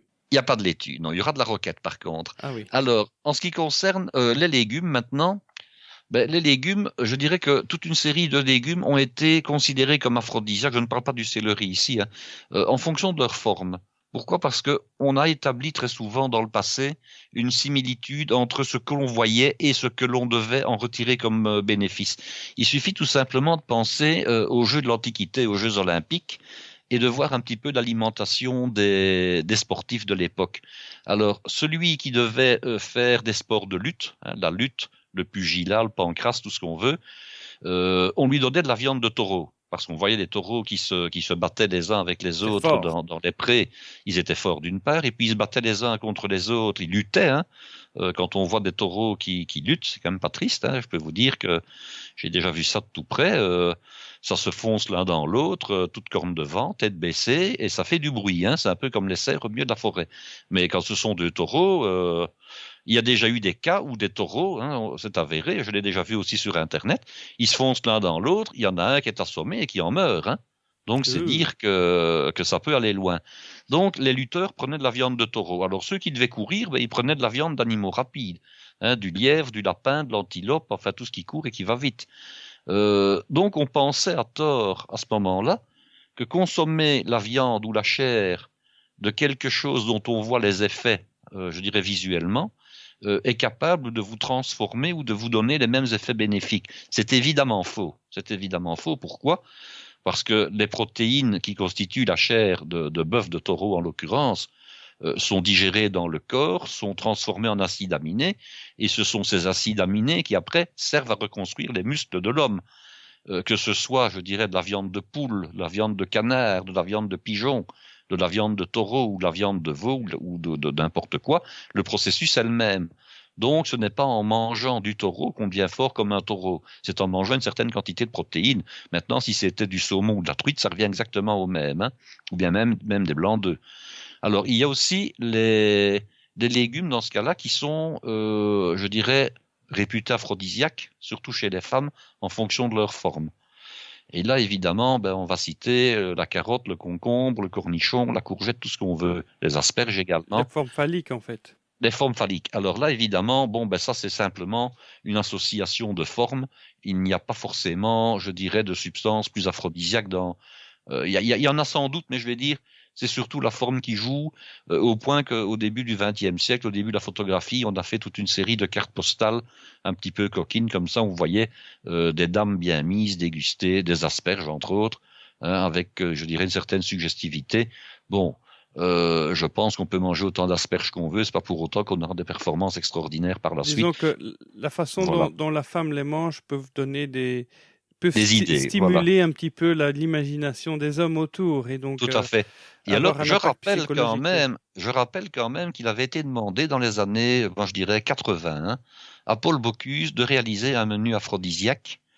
Et je me rappelle très bien de ce menu d'ailleurs, parce que je me rappelle des photos. Il avait réalisé vraiment des assiettes ornementées, décorées et ultra suggestives. C'était même paru dans des magazines que les messieurs consultaient, je dirais à l'époque, pour se donner du courage. Et je me rappelle par exemple de l'entrée. Un magazine interdit aux mineurs. Oui, tout à fait, tout à fait. Et je me rappelle d'une entrée, c'était des filets de sole auxquels il avait donné une certaine forme, que vous devinez aisément. Oui, Il y avait de l'asperge, il y en avait une par assiette, et à la pointe de l'asperge, il y avait une cuillerée de sauce mousseline. Je ne vous dis pas ce que c'était censé représenter, vous le devinerez aisément. Okay. Comme quoi que Paul Bocuse a pu être coquin aussi dans sa vie à la demande d'un magazine, disons, français pour messieurs, voilà. Alors, ce n'est évidemment qu'une histoire de forme, hein, ce n'était que ça. On ne vous demande pas d'aller aussi loin non plus. On ne vous demande pas d'aller aussi loin, voilà. Non. Alors maintenant qu'on a fait un petit peu le tour, il y a également les mots qui peuvent être aphrodisiaques, les mots de produits. Les noms, tu veux dire? Les noms, voilà. Si je vous demande, Marc, des mots doux qui sont issus, disons, du règne animal et qui peuvent être, disons, des mots câlins. Ma puce, ma colombe. Ah, la puce, oui, évidemment, les puces, on n'en mange pas trop. Non. Maintenant, les colombes, voilà. Les colombes, ma tourterelle. La tourterelle, voilà. Ma caille. Ma colombe, ma petite caille. Ma petite caille, voilà. Bon, éventuellement, dans le cas des hommes, c'est mon petit poulet, mon petit lapin. Voilà, mon lapin. Oui, voilà, c'était dans le bonheur est dans le pré. Voilà. Dans ce film où le gars, l'ami, il l'appelait mon lapin. Voilà, mon lapin. Bon, peut-être ma petite grenouille aussi, pourquoi pas. Hein. Ça pourrait exister. Il y a le coq, évidemment, il y a le coquelet. Et alors, bon, si je vous repose la question, comment qualifie-t-on un monsieur ou un homme qui porte beau dans le village et qui suscite l'admiration, je dirais, de la gente féminine qui l'observe, comment dit-on? C'est le coq. C'est le coq du village, coq voilà. Du village. On va l'appeler le coq du village. Donc, c'est dire que le coq a gardé ce symbolisme d'animal très, très viril auprès de la population féminine et ne pas oublier que dans une basse-cour, il n'y a en principe qu'un seul coq. Hein. Ah, ils ne tolèrent pas la présence d'un deuxième. Hein. Ils se battent à mort. Ils ont des ergots et puis ils se battent. D'ailleurs, on a fait des combats de coqs qui sont maintenant en principe interdits, mais on a fait des combats de coqs dans certaines régions, surtout du nord de la France et de Belgique, où réellement les combats étaient des combats morts. C'était fort apprécié parce qu'il y avait toujours un gagnant. Ah, il y avait toujours un gagnant et un perdant, bien souvent.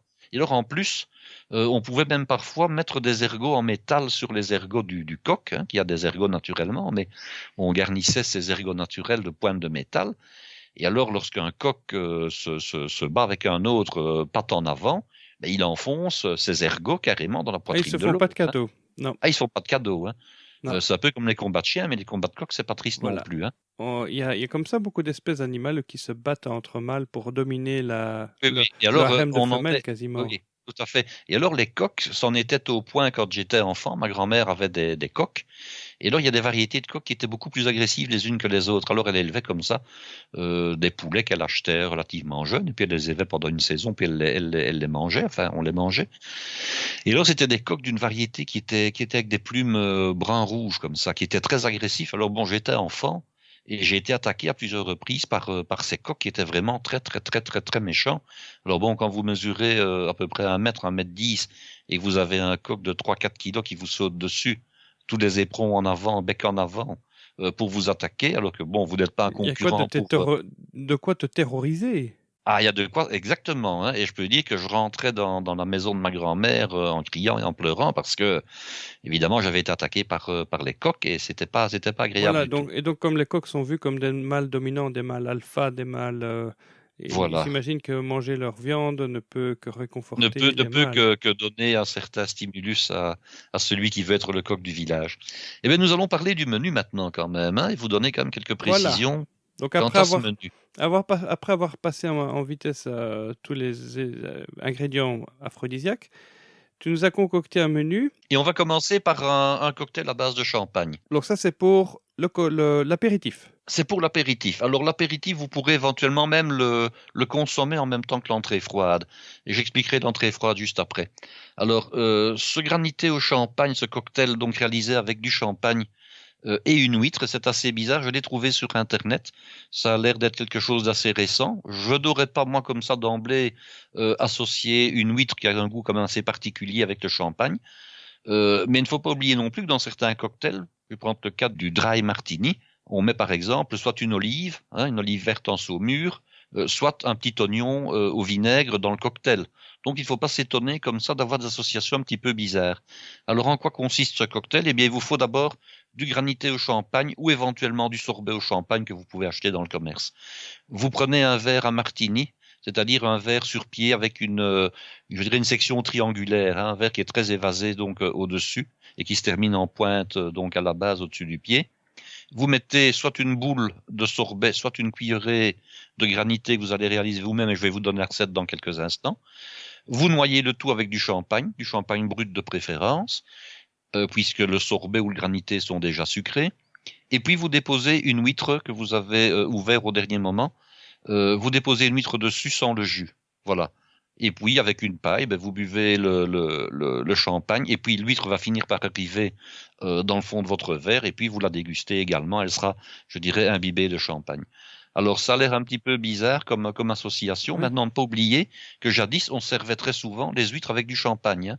Oui, oui, tout à fait. Encore maintenant. Encore maintenant, ouais. Il paraît que même dans les maisons de repos, c'est ce qui est très apprécié par les vieux. Il y en a même qui Oui, mangent ça toutes les semaines, huîtres au champagne, parce qu'il paraît que ça donne même de la longévité. tout à fait. Et alors, je vais quand même vous rappeler quelque chose de tout à fait anecdotique dans la région du centre. C'est-à-dire la région du centre, non pas en France, mais la région du centre en Belgique, qui, pour le dire honnêtement, n'est absolument pas au centre du pays. Elle se trouve plutôt, je dirais, dans la partie sud. Elle est au centre, en fait, de la région hennuyère. Il y a ce qu'on appelle les carnavals, hein, qui sont très, très réputés. Et il y a, en fait, le célèbre carnaval de Binche, Oui. qui est mondialement réputé. D'ailleurs, on le voit chaque année à la télévision en France. Le Patrimoine jour du mondial de Mardi Gras. l'UNESCO, d'ailleurs. Patrimoine mondial de l'UNESCO. Alors, les Gilles, hein, qui sont bien sûr au départ uniquement des Gilles de Binche, mais qu'on trouve dans toutes les localités des environs, est-ce que vous savez quel est leur aliment et ce qu'ils mangent le matin? Parce qu'on vient les chercher à Oui. 4 heures, 5 heures du Huîtres et matin, hein. champagne. Huîtres et champagne, Oui. exactement. Je sais, j'avais un Gilles de Binge dans ma Oui. classe quand j'ai étudié là-bas à Mons. Ils cotisent pendant toute l'année, parfois ça leur coûte même très cher. Et le véritable Gilles, en principe, ne boit que du champagne pendant toute la journée et il mange des huîtres dès le petit matin pour se donner du cœur à l'ouvrage. Donc, c'est dire que si vous cherchez un aphrodisiaque, en tout cas, vous avez avec l'association huîtres et champagne quelque chose qui est réputé pour être, je dirais, extrêmement efficace, hein, puisque c'est même utilisé dans d'autres circonstances. Alors, il y a également autour de l'huître et du champagne la connotation, je dirais, aphrodisiaque, mais d'un point de vue, je dirais, de l'argent finalement. Ce qui est cher, et c'est le cas quand même des huîtres et c'est le cas du champagne, est réputé être bon et, je dirais indirectement, est aussi réputé aphrodisiaque. Parce que lorsqu'un monsieur offre du foie gras, du caviar, des huîtres, des chocolats très coûteux à sa compagne, c'est qu'il a de l'attention pour elle. Donc, je dirais, huîtres et champagne font partie de ce registre-là des aliments, je dirais, un petit peu hors normes, un petit peu exceptionnels. Oui. Alors, comment fait-on maintenant pour réaliser un granité? Alors, la différence entre un granité et un sorbet, ce n'est pas dans la composition, c'est dans le mode de fabrication. Vous faites un sirop de sucre, donc un sirop de sucre simple, avec même quantité en poids d'eau et de sucre, vous faites bouillir, une simple ébullition suffit. Le sirop de Vous sucre mesurez, simple, on en a parlé dans on en a l'épisode parlé, hein. 5, épisode 5, parce que ça On sert en de a base parlé. aussi pour les coulis. Mais le sirop Oui. de sucre est utilisé pour plein de choses, dont le Plein de granité. choses, dont le granité. Donc, vous mesurez la quantité de sirop que vous avez. Alors, pour vous dire un petit peu, Vous allez prendre 100 grammes de sucre, 100 grammes d'eau, et vous allez obtenir un tout petit peu moins de 2 décilitres parce que le sucre a une densité supérieure à celle de l'eau. Hein. Donc vous allez obtenir un tout petit peu moins de 2 décilitres. Vous mesurez de toute façon ce que vous avez comme quantité de sirop. Vous ajoutez la même quantité de champagne brut. Bien sûr, une fois que le sirop est refroidi, vous mélangez et vous placez dans un bac en plastique, par exemple, au congélateur. Et de temps en temps, c'est-à-dire à peu près une fois par heure, avec une fourchette, vous allez gratter la glace qui va se former, les pellicules de glace qui se forment. Et à la longue, à la fin, vous allez avoir, je dirais un petit peu comme du sable mouillé, une espèce de neige, tout simplement, de neige froide, un petit peu grumeleuse, au champagne. Et ça, c'est le granité. Donc, c'est ce qui permet de faire, je dirais, l'équivalent d'un sorbet, mais sans sorbetière. Alors, évidemment, le granité est très nettement moins onctueux que le sorbet, puisque ça s'est fait avec des cristaux de glace et non pas une machine qui brasse votre mélange tout en le réfrigérant. Donc, vous pouvez soit l'acheter, soit le faire vous-même. Et alors, avec ça, je vous propose, je vous suggère, puisqu'on est dans les huîtres, de faire un cannelloni d'huîtres aux épices. Ah. Alors, ce n'est pas compliqué du tout, si ce n'est qu'il faut le faire à l'avance. Je m'explique. Vous prenez par exemple l'équivalent de 6, mais vous pouvez en mettre plus, 6 huîtres par personne. Vous avez besoin d'huîtres, vous avez besoin d'avocat. Alors l'avocat, c'est le fameux fruit à la grande mode maintenant et qui vient de la Mésoamérique. C'est un fruit qui est originaire du Mexique. C'est également un aphrodisiaque. Pourquoi ? Eh bien parce que déjà à l'époque des Aztèques, il était réputé comme tel. Et dans la langue aztèque lui-même, l'avocatier s'appelle l'arbre à testicules. Donc, c'est bien dire que il y a donc non seulement la forme, mais apparemment, il y a dans l'avocat également tout ce qu'il faut pour être en forme. Donc, c'est un fruit de mes testicules. C'est un fruit, ça vous dites ça comme ça, bon, je vous laisse libre. Donc, il faudrait donc 6 huîtres, un petit avocat par personne, l'équivalent d'une cuillère à entremets de ketchup, un trait de sauce anglaise, qui est également un aphrodisiaque, un trait de jus de citron, quelques gouttes, une petite cuillère à café de noilly prat. Et le noilly prat, c'est donc ce vin du midi de la France, qui est également, c'est un vin cuit avec une infusion d'épices. Si vous n'en avez pas, vous mettez du martini dry ou un vin blanc sec, de la coriandre fraîche, de la roquette et des toasts de pain grillé blanc avec un beurre d'algue, par exemple. Alors, vous devez vous y prendre à l'avance parce qu'en fait, pour faire le fameux cannelloni, vous avez besoin de réaliser une gelée à base du jus d'huître, à base de l'eau des huîtres. Donc, vous ouvrez au minimum vos huîtres le matin pour le soir. Vous les gardez évidemment bien précieusement dans un récipient au frigo et vous recueillez un maximum de l'eau des huîtres. Est-ce qu'il faut les écoquiller ou bien on les laisse dans la coquille ? Il faut les retirer de la coquille. Il faut les retirer de la coquille, carrément. Vous récupérez une première fois le jus de l'huître en la laissant dans la coquille, vous attendez de nouveau 10 minutes, elle va de nouveau rendre du jus, et là vous retirez de nouveau le jus, vous en prenez un maximum. Et ce jus, vous le filtrez dans une petite passette à thé, par exemple, avec éventuellement un petit morceau de filtre à café ou un petit peu d'ouate, disons, médicale, coton, voilà, histoire d'enlever le sable et les impuretés. Alors, vous allez travailler évidemment en petite quantité. Si vous ne travaillez que pour deux, généralement les professionnels travaillent avec des plus grandes quantités. Vous allez par exemple avoir l'équivalent d'un décilitre de jus d'huître. Vous comptez à ce moment-là 5 grammes de feuilles de gélatine, gélatine en feuilles translucides habituelles. Vous mettez votre gélatine à ramollir pendant 10-12 minutes dans de l'eau froide. Elle va donc gonfler, elle va donc s'imprégner de l'eau. Vous la récupérez, vous la pressez. Vous faites simplement tiédir votre jus d'huître dans lequel vous avez mis éventuellement un tout petit peu de noilly ou un petit peu de vin blanc. Et vous avez bien sûr tenu compte de la mesure avec le vin blanc et le noilly. Vous faites dissoudre vos feuilles de gélatine dans le mélange de jus d'huître et de vin tiédi. Et puis vous coulez ça sur un papier film, sur un plateau, sur une surface la plus plane possible, pour avoir une épaisseur de 2, 3, 4 mm maximum, mais 2 ou 3, c'est vraiment l'épaisseur idéale. Et vous placez de nouveau cela au réfrigérateur ou éventuellement au congélateur pour aller plus vite. Et c'est ce qui va vous servir à faire votre cannelloni. Une fois que la gelée va être prise, bon, vous l'enlevez bien sûr de son support, et puis vous découpez avec un couteau pointu, vous découpez 2 bandes rectangulaires qui vous permettent de faire ce fameux petit tuyau. Mais le tuyau, vous ne le roulez pas évidemment sans l'avoir farci. Et vous allez le farcir avec quoi ? Eh bien avec le mélange que je vais vous donner. Donc vous récupérez vos huîtres que vous aviez décoquillées tout à l'heure. En principe, elles doivent être égouttées. Vous ajoutez de l'avocat, de la chair d'avocat coupée en petits morceaux. Vous ajoutez un petit peu de ketchup. Vous ajoutez une petite pointe de moutarde. vous ajoutez un tout petit peu de sauce anglaise, vous ajoutez un petit peu de jus de citron, vous remettez un tout petit peu de moillis, mais vous devez avoir quelque chose qui ne soit pas trop coulant, évidemment, puisque vous allez devoir le faire tenir dans votre tube. Donc il faut à peine que ce soit lié, pas plus. Vous mettez donc votre garniture sur votre rectangle de gelée d'huître et vous roulez en forme de tube, en forme de cannelloni, et vous déposez ce tube sur votre lit de roquette qui est dans le fond de l'assiette, que vous avez assaisonné avec un tout petit peu d'huile, de vinaigre, de sel et de poivre, il ne faut rien de plus, et vous décorez avec quelques brins de coriandre. Alors, je vous ai dit tout à l'heure que la roquette était aphrodisiaque, mais la coriandre est également aphrodisiaque, mais elle est aphrodisiaque chez la femme. Elle n'est pas aphrodisiaque chez l'homme, donc il n'y a pas de danger pour l'homme, mais par contre elle est aphrodisiaque chez la femme en fonction du fait que la coriandre contient des phytoœstrogènes qui sont voilà. Donc ce n'est pas utile pour l'homme, mais c'est utile pour la femme. Alors vous servez ça, éventuellement vous pouvez très bien avoir un petit peu de sauce à part que vous avez gardé, et vous servez ça avec des toasts de pain que vous pouvez très bien toaster d'un seul côté. Donc vous avez du pain blanc, vous avez du pain gris. Vous toastez d'un seul côté. Alors comment fait-on pour toaster d'un seul côté? Il suffit de les mettre par deux dans le grille-pain, à condition d'avoir un grille-pain, je dirais, dont l'ouverture permet d'en mettre deux. Voilà. Oui. Et vous ne grillez que d'un seul côté. Ensuite, vous tartinez avec un beurre d'algue à l'intérieur. Vous remettez les deux tranches de pain l'une sur l'autre, donc une blanche et une grise. Vous écroutez, puis vous coupez en triangle, et vous avez un superbe accompagnement pour votre cannelloni d'huître aux épices relevées.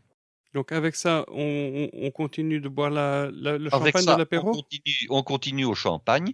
Éventuellement, si vous avez déjà bu le champagne tout seul, parce que ça pourrait arriver, vous passez sur un vin blanc sec, un vin de Loire par exemple, ce sera formidable avec ce genre de produits. Parce que les vins blancs de la partie, je dirais, océanique de la Loire conviennent très très bien aux huîtres. Vous avez le très célèbre Gros Plan du pays nantais, qui n'est malheureusement pas dans tous ces vins quelque chose d'exceptionnel, mais vous avez certains Gros Plans qui sont des vins qui méritent vraiment d'être dégustés avec des huîtres, il n'y a pas de problème. Alors, après cette merveilleuse entrée, on va passer à la grosse pièce. On va passer au plat principal. Alors, j'ai choisi de la volaille. Alors là, vous choisissez, je dirais, un petit peu ce qui vous plaît. Vous pouvez prendre de la caille, vous pouvez prendre du coquelet, vous pouvez prendre du pigeon, du pigeonneau. Là, c'est un petit peu à vous de voir. Et si vous voulez vraiment faire très simple, mais bon, je dirais que nos auditeurs n'écoutent pas, donc c'est vraiment entre nous. Vous achetez carrément un petit coquelet rôti à la rôtisserie, avec déjà la sauce. Déjà rôti, oui, bien sûr. Oui. Bon, maintenant, le mieux, c'est évidemment de le cuire, mais ça dépend un petit peu. Si on n'a pas de four, c'est plus facile, effectivement. Si on n'a pas de four, c'est plus facile. Alors, je vous dirais bien que le pigeon ou le pigeonneau, ce sont évidemment des viandes qui sont aphrodisiaques. Pourquoi? Parce que n'oubliez quand même pas qu'un jeune pigeon, évidemment, est plus vaillant qu'un vieux. Ça, c'est déjà une première chose. Mais que le pigeon mâle a toujours été utilisé dans les pays de colombophilie pour faire des concours de grande distance. Oui, donc il tient la route, quoi. Il tient la route, Je peux vous dire que moi qui ai vécu pas de tout près, mais parce qu'il y avait un voisin de mes grands-parents qui faisait ça, il faisait des concours de colombophilie, donc on attrapait le pigeon, qui formait un couple avec sa pigeonne, on le mettait dans une cage, on mettait tout ça sur un camion, le camion partait dans le sud de la France ou en Espagne, et puis à un moment donné, on lâchait des pigeons tous en même temps. Pour ceux qui s'intéressent à la colombophilie, c'est comme ça que ça se passe. Et puis le pigeon, qu'est-ce qu'il fait? Il s'oriente et puis à tire d'aile, il rentre chez lui. Oui. Bon. Et alors, dès que le pigeon est rentré à son pigeonnier, les pigeonnistes surveillent avec une méticulosité le retour de leurs pigeons. Ils les appellent d'ailleurs. On va prendre la bague et puis on va au local, je dirais. On met la bague dans un constateur. Et c'est celui qui évidemment est rentré de plus tôt qui a gagné. Et on vend bien sûr les pigeons de concours à des prix extraordinaires. Les Japonais sont d'ailleurs extrêmement férus d'acheter ce genre de pigeons. Je dirais des milliers d'euros quelquefois. D'ailleurs, c'est un pigeon belge qui a été vendu, je pense, qui est le record du monde et qui a été vendu le plus cher à un Japonais ou à un Chinois. Bon, toujours est-il que le pigeon, il a un système qui lui permet de s'orienter à partir de l'endroit où il est. Mais il n'a qu'un désir, c'est de revenir retrouver sa belle. C'est l'amour qui lui donne envie de rentrer tôt. C'est l'amour qui lui donne envie de rentrer tôt. C'est pas le fait d'avoir de l'eau et des graines, parce que ça, il peut en trouver là où il est. Donc, c'est vraiment par désir sexuel, par attrait de de fidélité envers sa pigeonne qu'il a envie de rentrer. Donc autant dire que d'un point de vue symbolique, de toute façon, le pigeon, c'est vraiment l'animal qui est fidèle et qui n'a qu'une envie, c'est de rentrer chez lui. Hein, donc le pigeon est vraiment une viande aphrodisiaque. Maintenant, cuire du pigeon, ce n'est pas toujours facile quand on n'est pas habitué. Bon, il faut le saisir à très haute température, donc il faut avoir un four à 220 degrés. Je vous dis un petit peu comment on fait. Hein. Vous achetez évidemment vos pigeons nettoyés, plumés, vidés, tout ce que vous voulez. Vous assaisonnez l'intérieur. Vous pouvez éventuellement mettre de l'herbe à l'intérieur, par exemple de la sarriette, pourquoi pas, hein, qui elle-même est aphrodisiaque. Et de la sauge. Et de la sauge, voilà. Vous badigeonnez au pinceau votre pigeon ou votre pigeonneau, c'est encore mieux avec un tout petit peu de beurre fondu. Hein, vous le mettez dans une cocotte, vous mettez au four, 220 degrés, vous le retournez quand même entre-temps. Il faut considérer une vingtaine de minutes de cuisson. Maintenant, j'ai mangé au restaurant il n'y a pas très longtemps un pigeonneau d'Anjou qui était carrément bleu. Et c'était prévu comme ça, attention, hein, et c'était comme du beurre. Maintenant, celui-là n'est certainement pas resté 20 minutes au four, sinon il ne serait évidemment pas resté bleu dans l'assiette. Mais voilà, donc vous pouvez soit utiliser donc du pigeon, du pigeonneau, de la caille, du coquelet, une viande, disons une volaille à rôtir en tout cas. Alors, avec ça, il nous faut une sauce. Alors, je vous ai prévu une sauce à l'ail et au jurançon. Alors, il existe dans la littérature culinaire une sauce à l'ail et au sauterne. Alors le jurançon, c'est un vin qui ressemble au sauterne par certains de ses aspects. C'est un vin liquoreux, c'est un vin du sud-ouest, c'est un vin du pied des Pyrénées. Et j'ai décidé de vous proposer cette association ail et jurançon en me référant au fameux roi Henri IV. Alors Henri IV, c'était donc le roi de Navarre qui a épousé en première noce la reine Margot et qui a épousé en seconde noce la reine Catherine de Médicis. Et c'était le père de Louis XIII. Et Henri IV était connu pour être un fameux coureur de jupons. C'était donc quelqu'un qui, jusqu'à ce qu'il soit assassiné par Ravaillac, faisait apparemment des dégâts, des dommages à la cour de France. On l'appelait d'ailleurs le vert galant. Donc il était plus tout jeune malgré tout, et néanmoins il était resté très vert. Alors à quoi le roi Henri IV devait-il sa légendaire virilité? Est-ce que vous le savez? Puisque tu me parles du jurançon, j'imagine que ça doit être à cause du vin. Ben oui, c'est-à-dire qu'on raconte que son grand-père, qui était également, je dirais, souverain là-bas en Navarre, possédait des vignes dans le terroir de Jurançon. Et au moment où Henri IV est né, vous savez qu'on baptisait les enfants très rapidement après la naissance. Hein. Oui. Maintenant, on les baptise parfois 8 jours, 15 jours, un mois après la naissance, quand ça arrange le parrain, la marraine. Mais à l'époque, les enfants en bas âge, il leur arrivait de mourir pour toutes sortes de mauvaises raisons très rapidement, donc on les baptisait assez rapidement. Donc l'enfant venait de naître et directement son grand-père lui a frotté une gousse d'ail sur les lèvres et ensuite, il y a deux versions, soit on lui a fait respirer des vapeurs de vin de Jurançon, soit on a pris quelques gouttes de vin de Jurançon et on lui a également humecté les lèvres avec le vin de Jurançon. Bon, je suppose quand même qu'en ayant un petit peu une idée du goût de l'un et de l'autre, que l'enfant n'était pas très content d'avoir de l'ail sur la bouche et que le vin de Jurançon passait beaucoup mieux. Hein. Par contre, apparemment, c'était pour lui donner, c'était le but, hein, c'était de lui donner vraiment de la vigueur. Il y a toute une série de rituels qu'on faisait au baptême, par exemple mettre une pièce d'argent dans la main pour lui apporter la fortune. Mais là, tu dis, l'ail sur les lèvres et le vin dans la bouche, c'était pour lui donner vigueur et fertilité. Oui, c'était vraiment ça, c'était vraiment pour lui donner du tonus et en tout cas une bonne santé. Alors il est connu que l'ail, de toute façon, est un précieux allié de la santé d'un point de vue de la circulation sanguine, hein, puisque ça fluidifie le sang, ça permet de réguler la tension, ça fait baisser le cholestérol. Donc l'ail, de toute façon, est très très bon pour la santé. Et alors de manière symbolique, le fait au moment du baptême ou peu après la naissance, de frotter la bouche du nourrisson avec de l'ail et du jurançon, c'est paraît-il d'ailleurs resté en vigueur par la suite, je dirais en mémoire ou en tout cas dans la région, mais pas seulement dans la région, de pratiquer ce rituel-là. Donc ici, je vous prépare une petite sauce à l'ail et au jurançon. Vous allez me dire comment faire, parce que finalement, l'ail, c'est peut-être très bon pour la santé, mais d'un point de vue relationnel, ce n'est pas toujours agréable. Hein. Alors, il faut d'abord compter l'équivalent d'une tête d'ail par personne. J'ai pas dit une gousse, hein, j'ai vraiment dit une tête d'ail par personne. Choisissez des têtes d'ail qui sont très régulières, avec les cailleux, c'est-à-dire les gousses d'ail, je dirais oblongues et quasiment toutes de la même forme. C'est l'idéal. Et ces gousses d'ail, une fois que vous les aurez épluchées, vous allez les blanchir à 3 ou 4 reprises. Alors, ce n'est pas compliqué. Vous mettez votre gousse d'ail vos gousses d'ail dans un petit poêlon, vous mettez de l'eau froide au-dessus, vous amenez à ébullition. Dès la première ébullition, vous égouttez. Vous remettez de l'eau froide, de nouveau vous ramenez à ébullition, vous égouttez. Et vous répétez l'opération 3 voire 4 fois. Donc le feu de l'ail va être extirpé. Par contre, je dirais que sa qualité, je dirais non pas gustative, mais ses qualités, je dirais pour la circulation sanguine, vont rester. Ses vertus vont rester. Alors, une fois que votre ail a été blanchi, vous le mouillez avec du jurançon. Alors, si vous ne trouvez pas de jurançon, il faut quand même admettre que vous puissiez prendre un autre vin liquoreux. Donc, ça pourrait être un sauterne, bien sûr, ça pourrait être un Montbazillac, mais il y en a d'autres selon l'endroit où vous vous trouvez, hein. Donc, vous mouillez vos gousses d'ail avec du jurançon et vous faites confire vos gousses d'ail dans le vin. Donc, vous amenez à ébullition et puis vous laissez cuire. Le niveau du vin va baisser, il va se transformer en sirop et vous allez donc confire vos gousses d'ail. Alors, pour réaliser la sauce, ce n'est pas compliqué. Généralement, même si vous achetez votre petit coquelet rôti à une rôtisserie, on vous met de la sauce avec.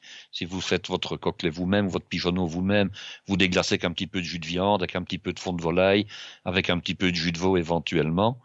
Vous avez le déglaçage, vous l'ajoutez tout simplement sur vos gousses d'ail avec le jurançon ou le vin qui est réduit et vous rajoutez un petit peu de vin dans la sauce de toute façon par la suite. Alors, vous pouvez lier votre sauce avec une toute petite pointe de liant brun, de maïzena brune, voire de maïzena, je dirais blanche, pourquoi pas. Vous assaisonnez, sel et poivre, bien entendu. Maintenant, pour que la sauce soit encore un tout petit peu plus, je dirais, plus aphrodisiaque, vous pouvez lui ajouter du gingembre. Alors, une toute petite pointe de gingembre. Le gingembre est connu pour être un aphrodisiaque dans tous les pays d'Asie. Il est vraiment réputé. Alors, sous quelle forme pouvez-vous l'ajouter? On le trouve sous 3 formes. Bon, il y a du gingembre frais, il y a du gingembre en poudre et il y a du gingembre confit. Si je vous donne mon préféré, ce sera de mettre du gingembre confit. Vous n'en mettez pas, je dirais, une boule entière, hein.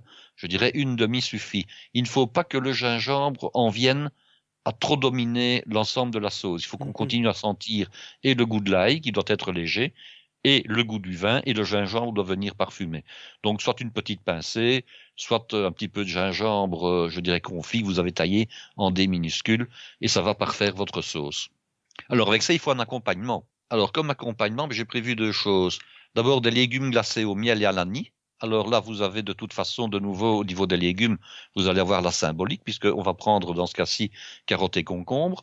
Vous épluchez vos carottes, vous épluchez vos concombres, vous les taillez en bâtonnets. Et alors, bon, les professionnels savent comment on fait pour tourner un légume, c'est-à-dire lui donner une forme tout à fait régulière et légèrement arrondie, hein.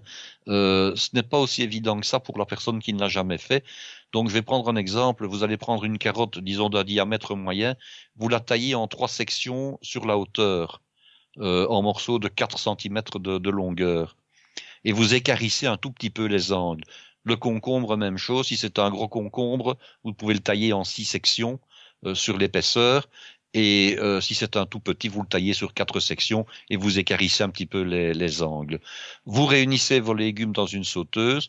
Vous ajoutez de l'eau à hauteur, une pincée de sel, une petite noix de beurre. Et au lieu de mettre bêtement du sucre, vous mettez du miel. Le miel qui est également réputé pour être un aphrodisiaque depuis l'Antiquité. Et vous cuisez cela, vous amenez à ébullition, vous laissez frémir. L'eau va diminuer et tout en diminuant, les légumes vont être cuits. Et puis ils vont avoir un aspect glacé, c'est-à-dire un aspect brillant, tout simplement parce que le beurre et le miel à la fin vont former une espèce de sirop et qu'ils vont enrober vos légumes, carottes et concombres, de manière à les rendre brillants, à les lustrer. Et pour donner un petit goût spécifique d'une part, et avec une épice qui est également aphrodisiaque, vous ajoutez une petite pincée d'anis vert, c'est-à-dire que c'est l'anis européen, à ne pas confondre avec l'anis étoilé chinois. L'anis vert, vous le trouvez au rayon des épices dans quasiment toutes les grandes surfaces, voire chez un herboriste, voire éventuellement sur Internet, si vous n'avez pas pu trouver ça, je dirais, tout près de chez vous. Et alors, pour, disons, mettre un petit féculent, vous allez faire une purée de céleri rave, dans laquelle vous mettez un tout petit peu de pommes de terre pour donner un petit peu cette consistance un petit peu plus souple. Bon, vous coupez votre céleri après l'avoir épluché, bien entendu. Vous le blanchissez, eau bouillante salée. Vos pommes de terre, même chose. Vous pouvez même les cuire en même temps. Vous réduisez le tout en purée. Et puis, j'ai quand même pu goûter ça dans un restaurant qui jadis avait eu 3 étoiles. J'étais un petit peu étonné de l'association, mais c'est pas mal du tout. Vous ajoutez très très légèrement un tout petit peu de moutarde à l'ancienne, donc de la moutarde avec les grains, disons encore apparents, les téguments des grains brisés dans la moutarde. Vous en mettez peu. Vous en mettez pour qu'on la devine plutôt que pour qu'on la sente. Oui. Et vous servez comme ça votre viande nappée de sa sauce, gingembre, ail et jurançon, vos carottes glacées au miel avec les concombres, et alors une petite purée comme ça de céleri qui, lui, bien sûr, est réputé aphrodisiaque depuis très longtemps, avec une petite pointe de moutarde à l'ancienne dans la purée de céleri. Bien sûr, dans la purée, vous mettez un peu de beurre ou un peu de crème pour l'assouplir. Et vous avez là un plat, je dirais, qui peut être fait rapidement, à condition que vous y preniez à l'avance, c'est-à-dire vos légumes, vous pouvez les tourner à l'avance et les cuire au dernier moment, ça ne pose pas de problème. Et alors, comment tu sers ça? Sur assiette de préférence quand même. Ok. Oui, non, comment je sers ça? Vous mettez sur l'assiette à la fois, je dirais, un morceau de la volaille nappé de sa sauce, vous mettez les légumes et vous mettez la purée au céleri rave à côté, sur le dessus de l'assiette. Et avec quel vin? Avec quel vin? Alors, lorsqu'on utilise un vin dans la préparation, c'est quand même toujours intéressant de garder le même vin. Donc, vous pouvez très bien continuer à terminer votre bouteille de Jurançon, voire pourquoi pas en ouvrir une deuxième. Alors, je précise que le Jurançon en tant que vin blanc existe sous 2 formes. Il y a le Jurançon moelleux, c'est celui qui va servir à faire la sauce. Mais si vous n'aimez pas trop les vins doux, ou les vins sucrés avec une viande et en tant que plat principal, vous pouvez très bien servir un Jurançon sec, ça existe également. Ah oui, ok. Mais normalement, c'est le vin qui a servi à la préparation qui doit être utilisé comme vin d'accompagnement. Et après ce magnifique plat de résistance? Eh bien, je vous propose un petit soufflé glacé aux fruits de la passion et aux baies de goji. Alors, de nouveau, c'est quelque chose que vous devrez faire à l'avance et vous n'êtes évidemment pas tenu de ne réaliser que la quantité nécessaire à 2 personnes, si vous n'êtes que 2, bien entendu. Pourquoi? Parce que c'est un dessert qui se fait en mise en place, donc vous pouvez en prévoir davantage, voire en prévoir, je dirais, sous forme plus importante, dans une boîte tout simplement qui peut aller au congélateur, et vous avez aucune difficulté à faire des quenelles ou des boules par la suite. Alors, comment réalise-t-on un soufflé glacé à base d'un fruit? Ce n'est pas compliqué, il faut prendre un fruit à pulpe et c'est le cas du fruit de la passion. Alors, pourquoi est-ce que j'ai choisi le fruit de la passion? Parce qu'il y avait le mot passion dedans. Maintenant, ne nous y trompons pas. Le mot passion s'écrit avec une majuscule et fait référence à la passion du Christ. Oui. Donc ce n'est pas la passion en tant que sentiment amoureux au départ, c'est la passion en tant que mise à mort du Christ. Bon, pourquoi est-ce que ce fruit s'appelle le fruit de la passion? C'est un fruit tropical, parce que la fleur du fruit de la passion présente au niveau de sa morphologie des similitudes avec les instruments de la passion du Christ, donc la croix, les clous, etc. Donc ça, c'est la raison pour laquelle ce fruit s'appelle comme ça. Maintenant, on trouve le fruit de la passion à l'état frais, mais on le trouve également sans aucune difficulté à l'état surgelé sous forme de coulis. Et c'est ce coulis que vous pouvez utiliser. Alors, la proportion est très simple. Vous comptez 1,5 part de fruits de la passion, donc de coulis de fruits de la passion. Par exemple, je vais dire un chiffre 600 grammes. Vous comptez 400 grammes, donc une unité de crème fraîche battue nature, battue à 3/4, et vous comptez une unité de meringue à l'italienne. Et ça, je pense que j'ai déjà donné la recette également. Donc, pour avoir des proportions de 1,5 de l'élément fruit, 1 de l'élément crème fraîche et 1 de l'élément meringue à l'italienne. Bon, vous préparez donc bien sûr tous vos produits. La purée de fruits de la passion prête à être utilisée, la crème fraîche battue 3/4, nature sans sucre, et la meringue à l'italienne refroidie. Vous mélangez la moitié de votre coulis de fruits de la passion avec la meringue italienne délicatement, l'autre moitié avec la crème fraîche toujours aussi délicatement, et puis vous associez les deux. Alors donc vous avez réalisé votre mousse qui va être mise au congélateur, qui va être glacée, mais il y a un petit montage à faire. Alors vous pouvez dresser soit dans des coupes individuelles, dans des verres, soit dans un bac, je dirais, collectif. Et là, vous allez devoir insérer 2 choses, à la fois des baies de goji et des Oreos que vous aurez concassés. Alors, les Oreos, je les ai choisis. Pourquoi? Parce que l'Oreo, d'abord, c'est déjà tout fait, il n'y a plus qu'à l'acheter. contient du cacao, donc du chocolat, et que le cacao et le chocolat sont également des aliments aphrodisiaques réputés depuis, je dirais, la Renaissance, à l'époque où on a découvert ce produit en Amérique latine. Les Aztèques utilisaient donc le cacao qu'ils cultivaient déjà, qu'ils avaient pris l'habitude de torréfier et qu'ils mettaient dans une boisson qui était constituée malheureusement, je dirais, d'eau, de piment, d'épices et le fameux cacao. C'était pas bon. Néanmoins, c'était utilisé justement pour ses vertus stimulantes. Bien sûr, il y avait du piment, ça aidait également, mais le cacao est considéré également comme un fameux stimulant. Alors bon, pour la petite histoire, c'est quand le cacao est revenu en Espagne que des religieuses ont eu l'idée de le rendre un tout petit peu plus agréable en remplaçant l'eau par du lait et en mettant du miel pour adoucir, disons, le goût un petit peu, disons, désagréable du cacao, et qu'on est arrivé au chocolat chaud. Maintenant, les fameuses baies de goji, Marc, je pense que vous les connaissez également. Oui, ce sont des super aliments.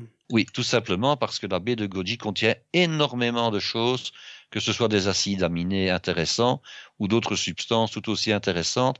Et c'était une plante qu'on retrouvait dans la fameuse épopée de Gilgamesh, qui est notre héros assyrio-babylonien, qui est, disons, un petit peu l'équivalent de Noé pour la religion judaïque et catholique. Oui, justement. Hier, je suis retombé sur cette histoire. Je ne sais pas si c'est une synchronicité ou pas, mais j'ai acheté le National Geographic History, dans lequel justement il parle de la découverte des poèmes de Gilgamesh par un historien amateur qui travaillait presque bénévolement pour le British Museum. D'ailleurs, j'ai l'article là sous les yeux. J'avais acheté ce magazine parce qu'on parlait en couverture, il y avait notre ami Napoléon. Mais voilà, il parle de l'épopée de Gilgamesh, qui était un poème traditionnel qui avait été complètement perdu, et dans lequel il parle justement en termes très, très similaires du déluge. Du déluge, quasiment dans le même terme que Noé l'a fait. En tout cas, tel que c'est décrit dans la Genèse et qu'on décrit ce qui est arrivé à Noé. Donc, c'est là que ça fait naître toute une série de mythes en se disant, est-ce que ce qu'il y a dans la Bible est un mythe? Ce sont des mythes qui ont été récupérés dans les autres religions, dans les autres traditions. Traditions locales. Mais il est avéré que la Bible, l'Ancien Testament en tout cas, aurait été écrit non pas en l'an 1200 à l'époque, disons, de Moïse ou bien plus récemment, mais a été écrite pour l'essentiel lors de la déportation de Babylone, qui a eu lieu aux environs du 6-7e siècle avant Jésus-Christ. Donc les Juifs qui se sont retrouvés à Babylone là pendant 70 ans en déportation ont été imprégnés des légendes et de la culture babylonienne, et c'est vrai que la Bible a été réécrite un petit peu avec une sauce un peu différente, si on peut employer l'expression, mais à partir de tout un fonds de commerce babylonien. Donc ce n'est pas du tout étonnant que Gilgamesh, qui était le Noé des légendes babyloniennes, soit devenu le Noé de la Bible. C'est un peu plus que Noé, c'est un héros qui avait eu une épopée avec un peu comme, comment dire, dans une quête symbolique. Tout à fait. Et qu'est-ce que ça a à voir avec les baies de goji? Eh bien, dans cette quête symbolique, à un moment donné, il se met à la recherche de la plante de la vie éternelle. Alors bon, la vie éternelle, on retrouve un petit peu le mythe dans la Bible, puisque le jardin d'Éden, au départ, qui est également censé se trouver en Mésopotamie, contient, je dirais, l'arbre de la vie éternelle, et qu'Adam et Ève étaient, disons, en principe éternels puisqu'ils ne mourraient pas. Alors, cette fameuse plante, moi je me rappelle en avoir entendu parler lorsque j'étais en 5e primaire, donc ça fait quand même déjà il y a très longtemps, et notre professeur nous avait donc parlé de l'épopée de Gilgamesh, en nous expliquant que malheureusement, au moment de trouver la plante de la vie éternelle, eh bien, un vilain serpent, encore une fois, on retrouve un petit peu des notions bibliques, un vilain serpent s'était emparé de la plante et l'avait mangée. Donc, Gilgamesh n'a pas pu, disons, prendre cette plante de la vie éternelle et la consommer. Et alors, apparemment, on a fait des recherches et il serait avéré que les fameuses baies de goji, c'est la fameuse plante de la vie éternelle. Donc, autant dire que, de nouveau, à défaut de vivre éternellement en consommant des baies de goji, on peut en tout cas passer une très belle nuit en mettant la baie de goji au menu d'un soir de Saint-Valentin. Donc il suffit de prendre ces fameuses baies de goji qu'on trouve maintenant dans quasiment toutes les grandes surfaces, sous forme de petites baies séchées un petit peu allongées comme ça. Ça ressemble à des mini-piments comme ça. Oui, ça ressemble à des petits piments, mais ça ne pique absolument pas. Non. Bon, le goût n'est pas non plus extraordinaire. Bon, ce n'est pas quelque chose qui a un goût très, très, très puissant, mais ce n'est pas mauvais pour autant. Alors, vous prenez donc vos baies de goji, vous les concassez et vous les mettez dans votre mousse aux fruits de la passion. Alors, pour le dressage, dans le fond du récipient ou dans le fond de votre verre ou de votre coupe, vous mettez un peu de mousse aux fruits de la passion avec des baies de goji, vous mettez des brisures d'Oreo, vous remettez un petit peu de mousse de nouveau, vous remettez quelques brisures d'Oreo et puis vous terminez en lissant, je dirais, votre composition à ras du verre ou du petit ramequin que vous allez utiliser. Vous placez au congélateur. Attention, faites ça à l'avance, considérez qu'il faut 24 heures pour que ce soit congelé et que ce soit prêt à l'emploi. Donc, vous mettez vos petits ramequins ou vos verres au congélateur en réalisant la préparation au moins la veille. Ça aura un gros avantage, c'est que le jour où vous devez vous en servir, vous n'avez quasiment plus rien à préparer. Alors, si vous voulez fignoler vraiment la préparation, qu'est-ce que vous faites?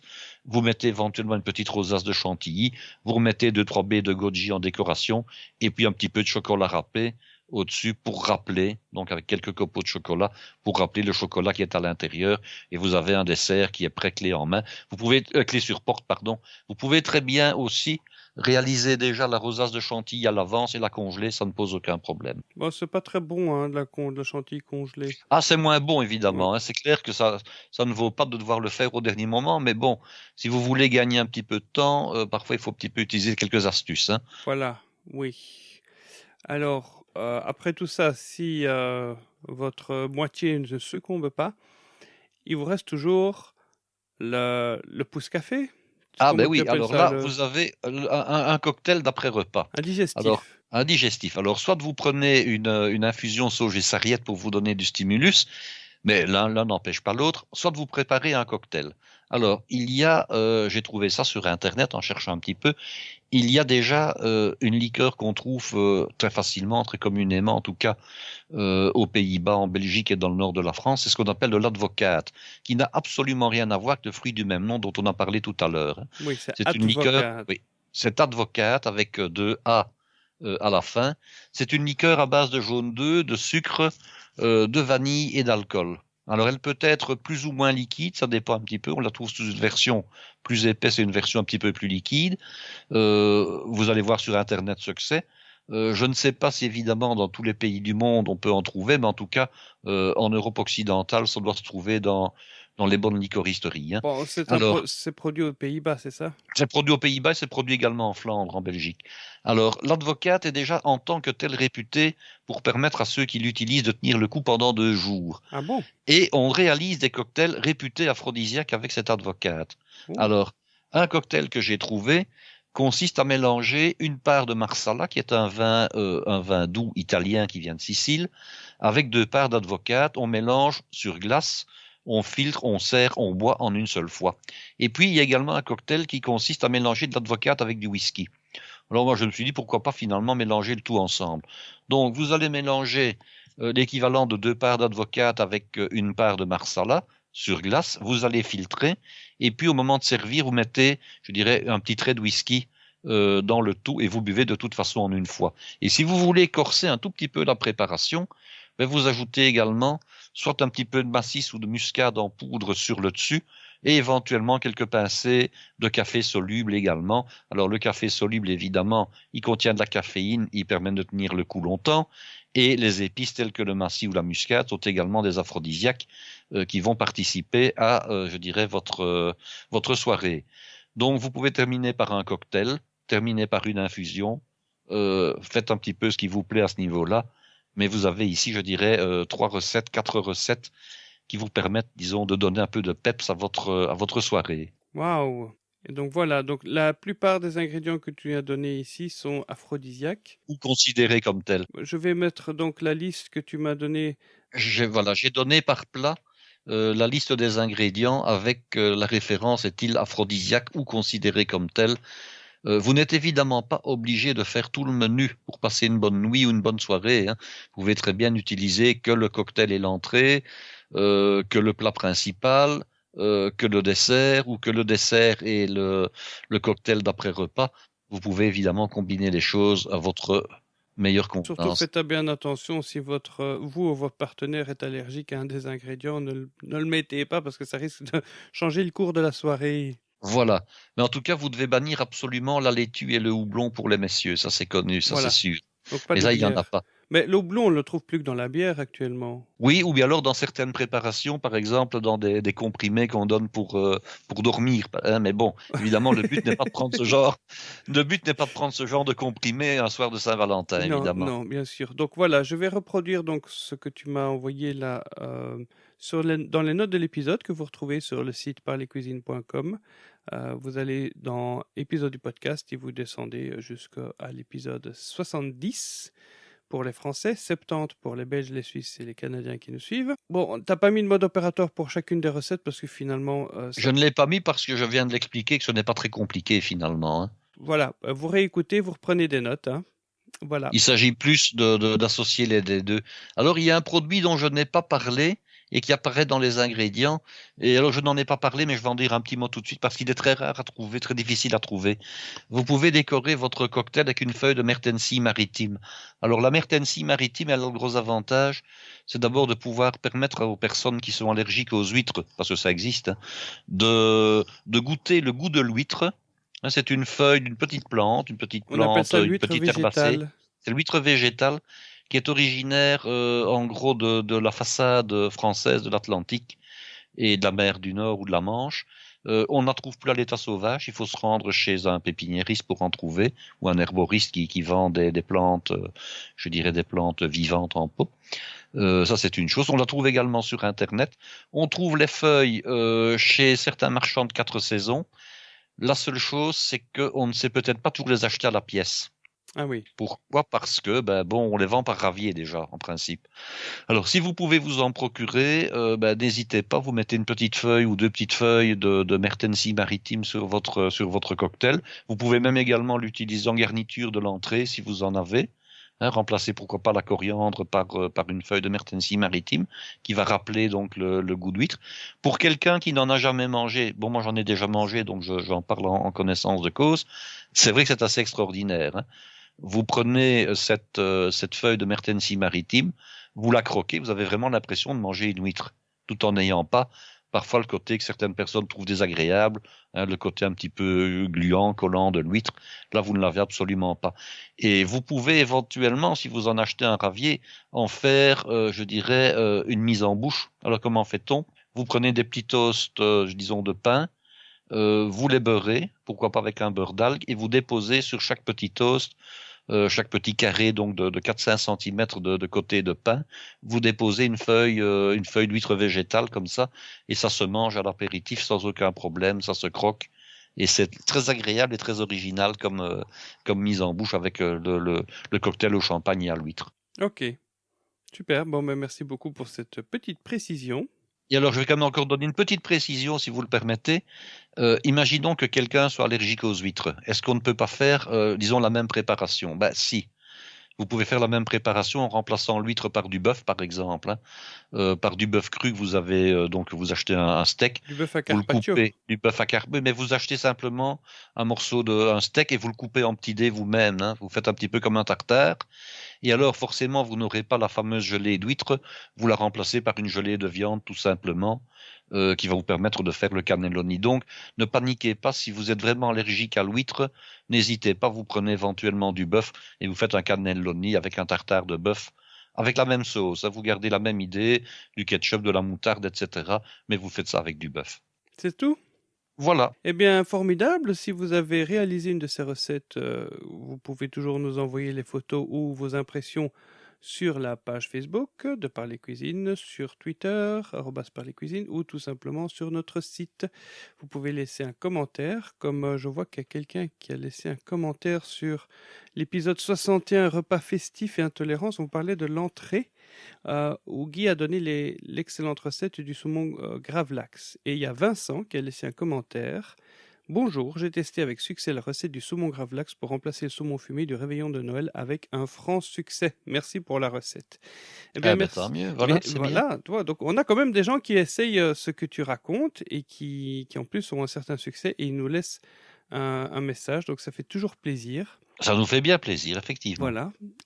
Et si vous avez une photo, n'hésitez pas à nous l'envoyer. Et puis, si vous avez une question, l'email, c'est question@parlercuisine.com ou tout autre moyen pour nous envoyer un message. N'oubliez pas que Guy est le chef le plus accessible du net. Ah, je pense. En tout cas, au niveau de la bonne volonté, certainement. Voilà. Sinon, qu'est-ce que j'ai encore à dire? Ben voilà, n'oubliez pas. Donc, dernier petit truc, si vous voulez vraiment nous soutenir sans que ça vous coûte un bal, mais seulement 2 minutes, vous allez sur iTunes nous mettre 5 étoiles si vous appréciez. J'imagine que si vous n'appréciez pas, vous avez déjà quitté l'écoute, vous avez cessé d'écouter déjà à ce moment-ci. Donc, si vous écoutez encore, c'est que certainement vous nous aimez suffisamment pour nous faire ce petit geste bien sympathique. Et on vous remercie d'avance beaucoup. Et on vous dit à bientôt. Oui, avant de dire à bientôt, qu'est-ce qu'on peut annoncer peut-être l'épisode suivant? Ben voilà, l'épisode suivant, qui va rester aussi lui-même très local finalement, et très en relation avec la région. C'est quand même maintenant beaucoup la mode de faire et de la cuisine du terroir et surtout de remettre à l'honneur des préparations, je dirais, populaires. Voilà. Et alors il y a, vous trouvez évidemment ça sur Internet, mais je vais quand même vous en parler, vous trouvez également dans la région du centre, ici en Belgique, une préparation un petit peu spéciale quant à son appellation, Marc, vous le savez. Oui, on reste sous la ceinture. On reste sous la ceinture malheureusement ou heureusement, et ça s'appelle des couilles de Suisse. Ah, oui, c'était à ne pas confondre avec des couques suisses, hein, ça n'a rien à voir. Non, des couilles, donc c'est comme le gros mot, mais c'est un nom de recette. L'avantage des recettes, c'est qu'on peut mettre tous les gros mots qu'on veut dedans, tout en restant clean. Oui, alors j'ai une amie suisse qui est revenue me tenir compagnie pendant les grandes vacances au mois de juillet.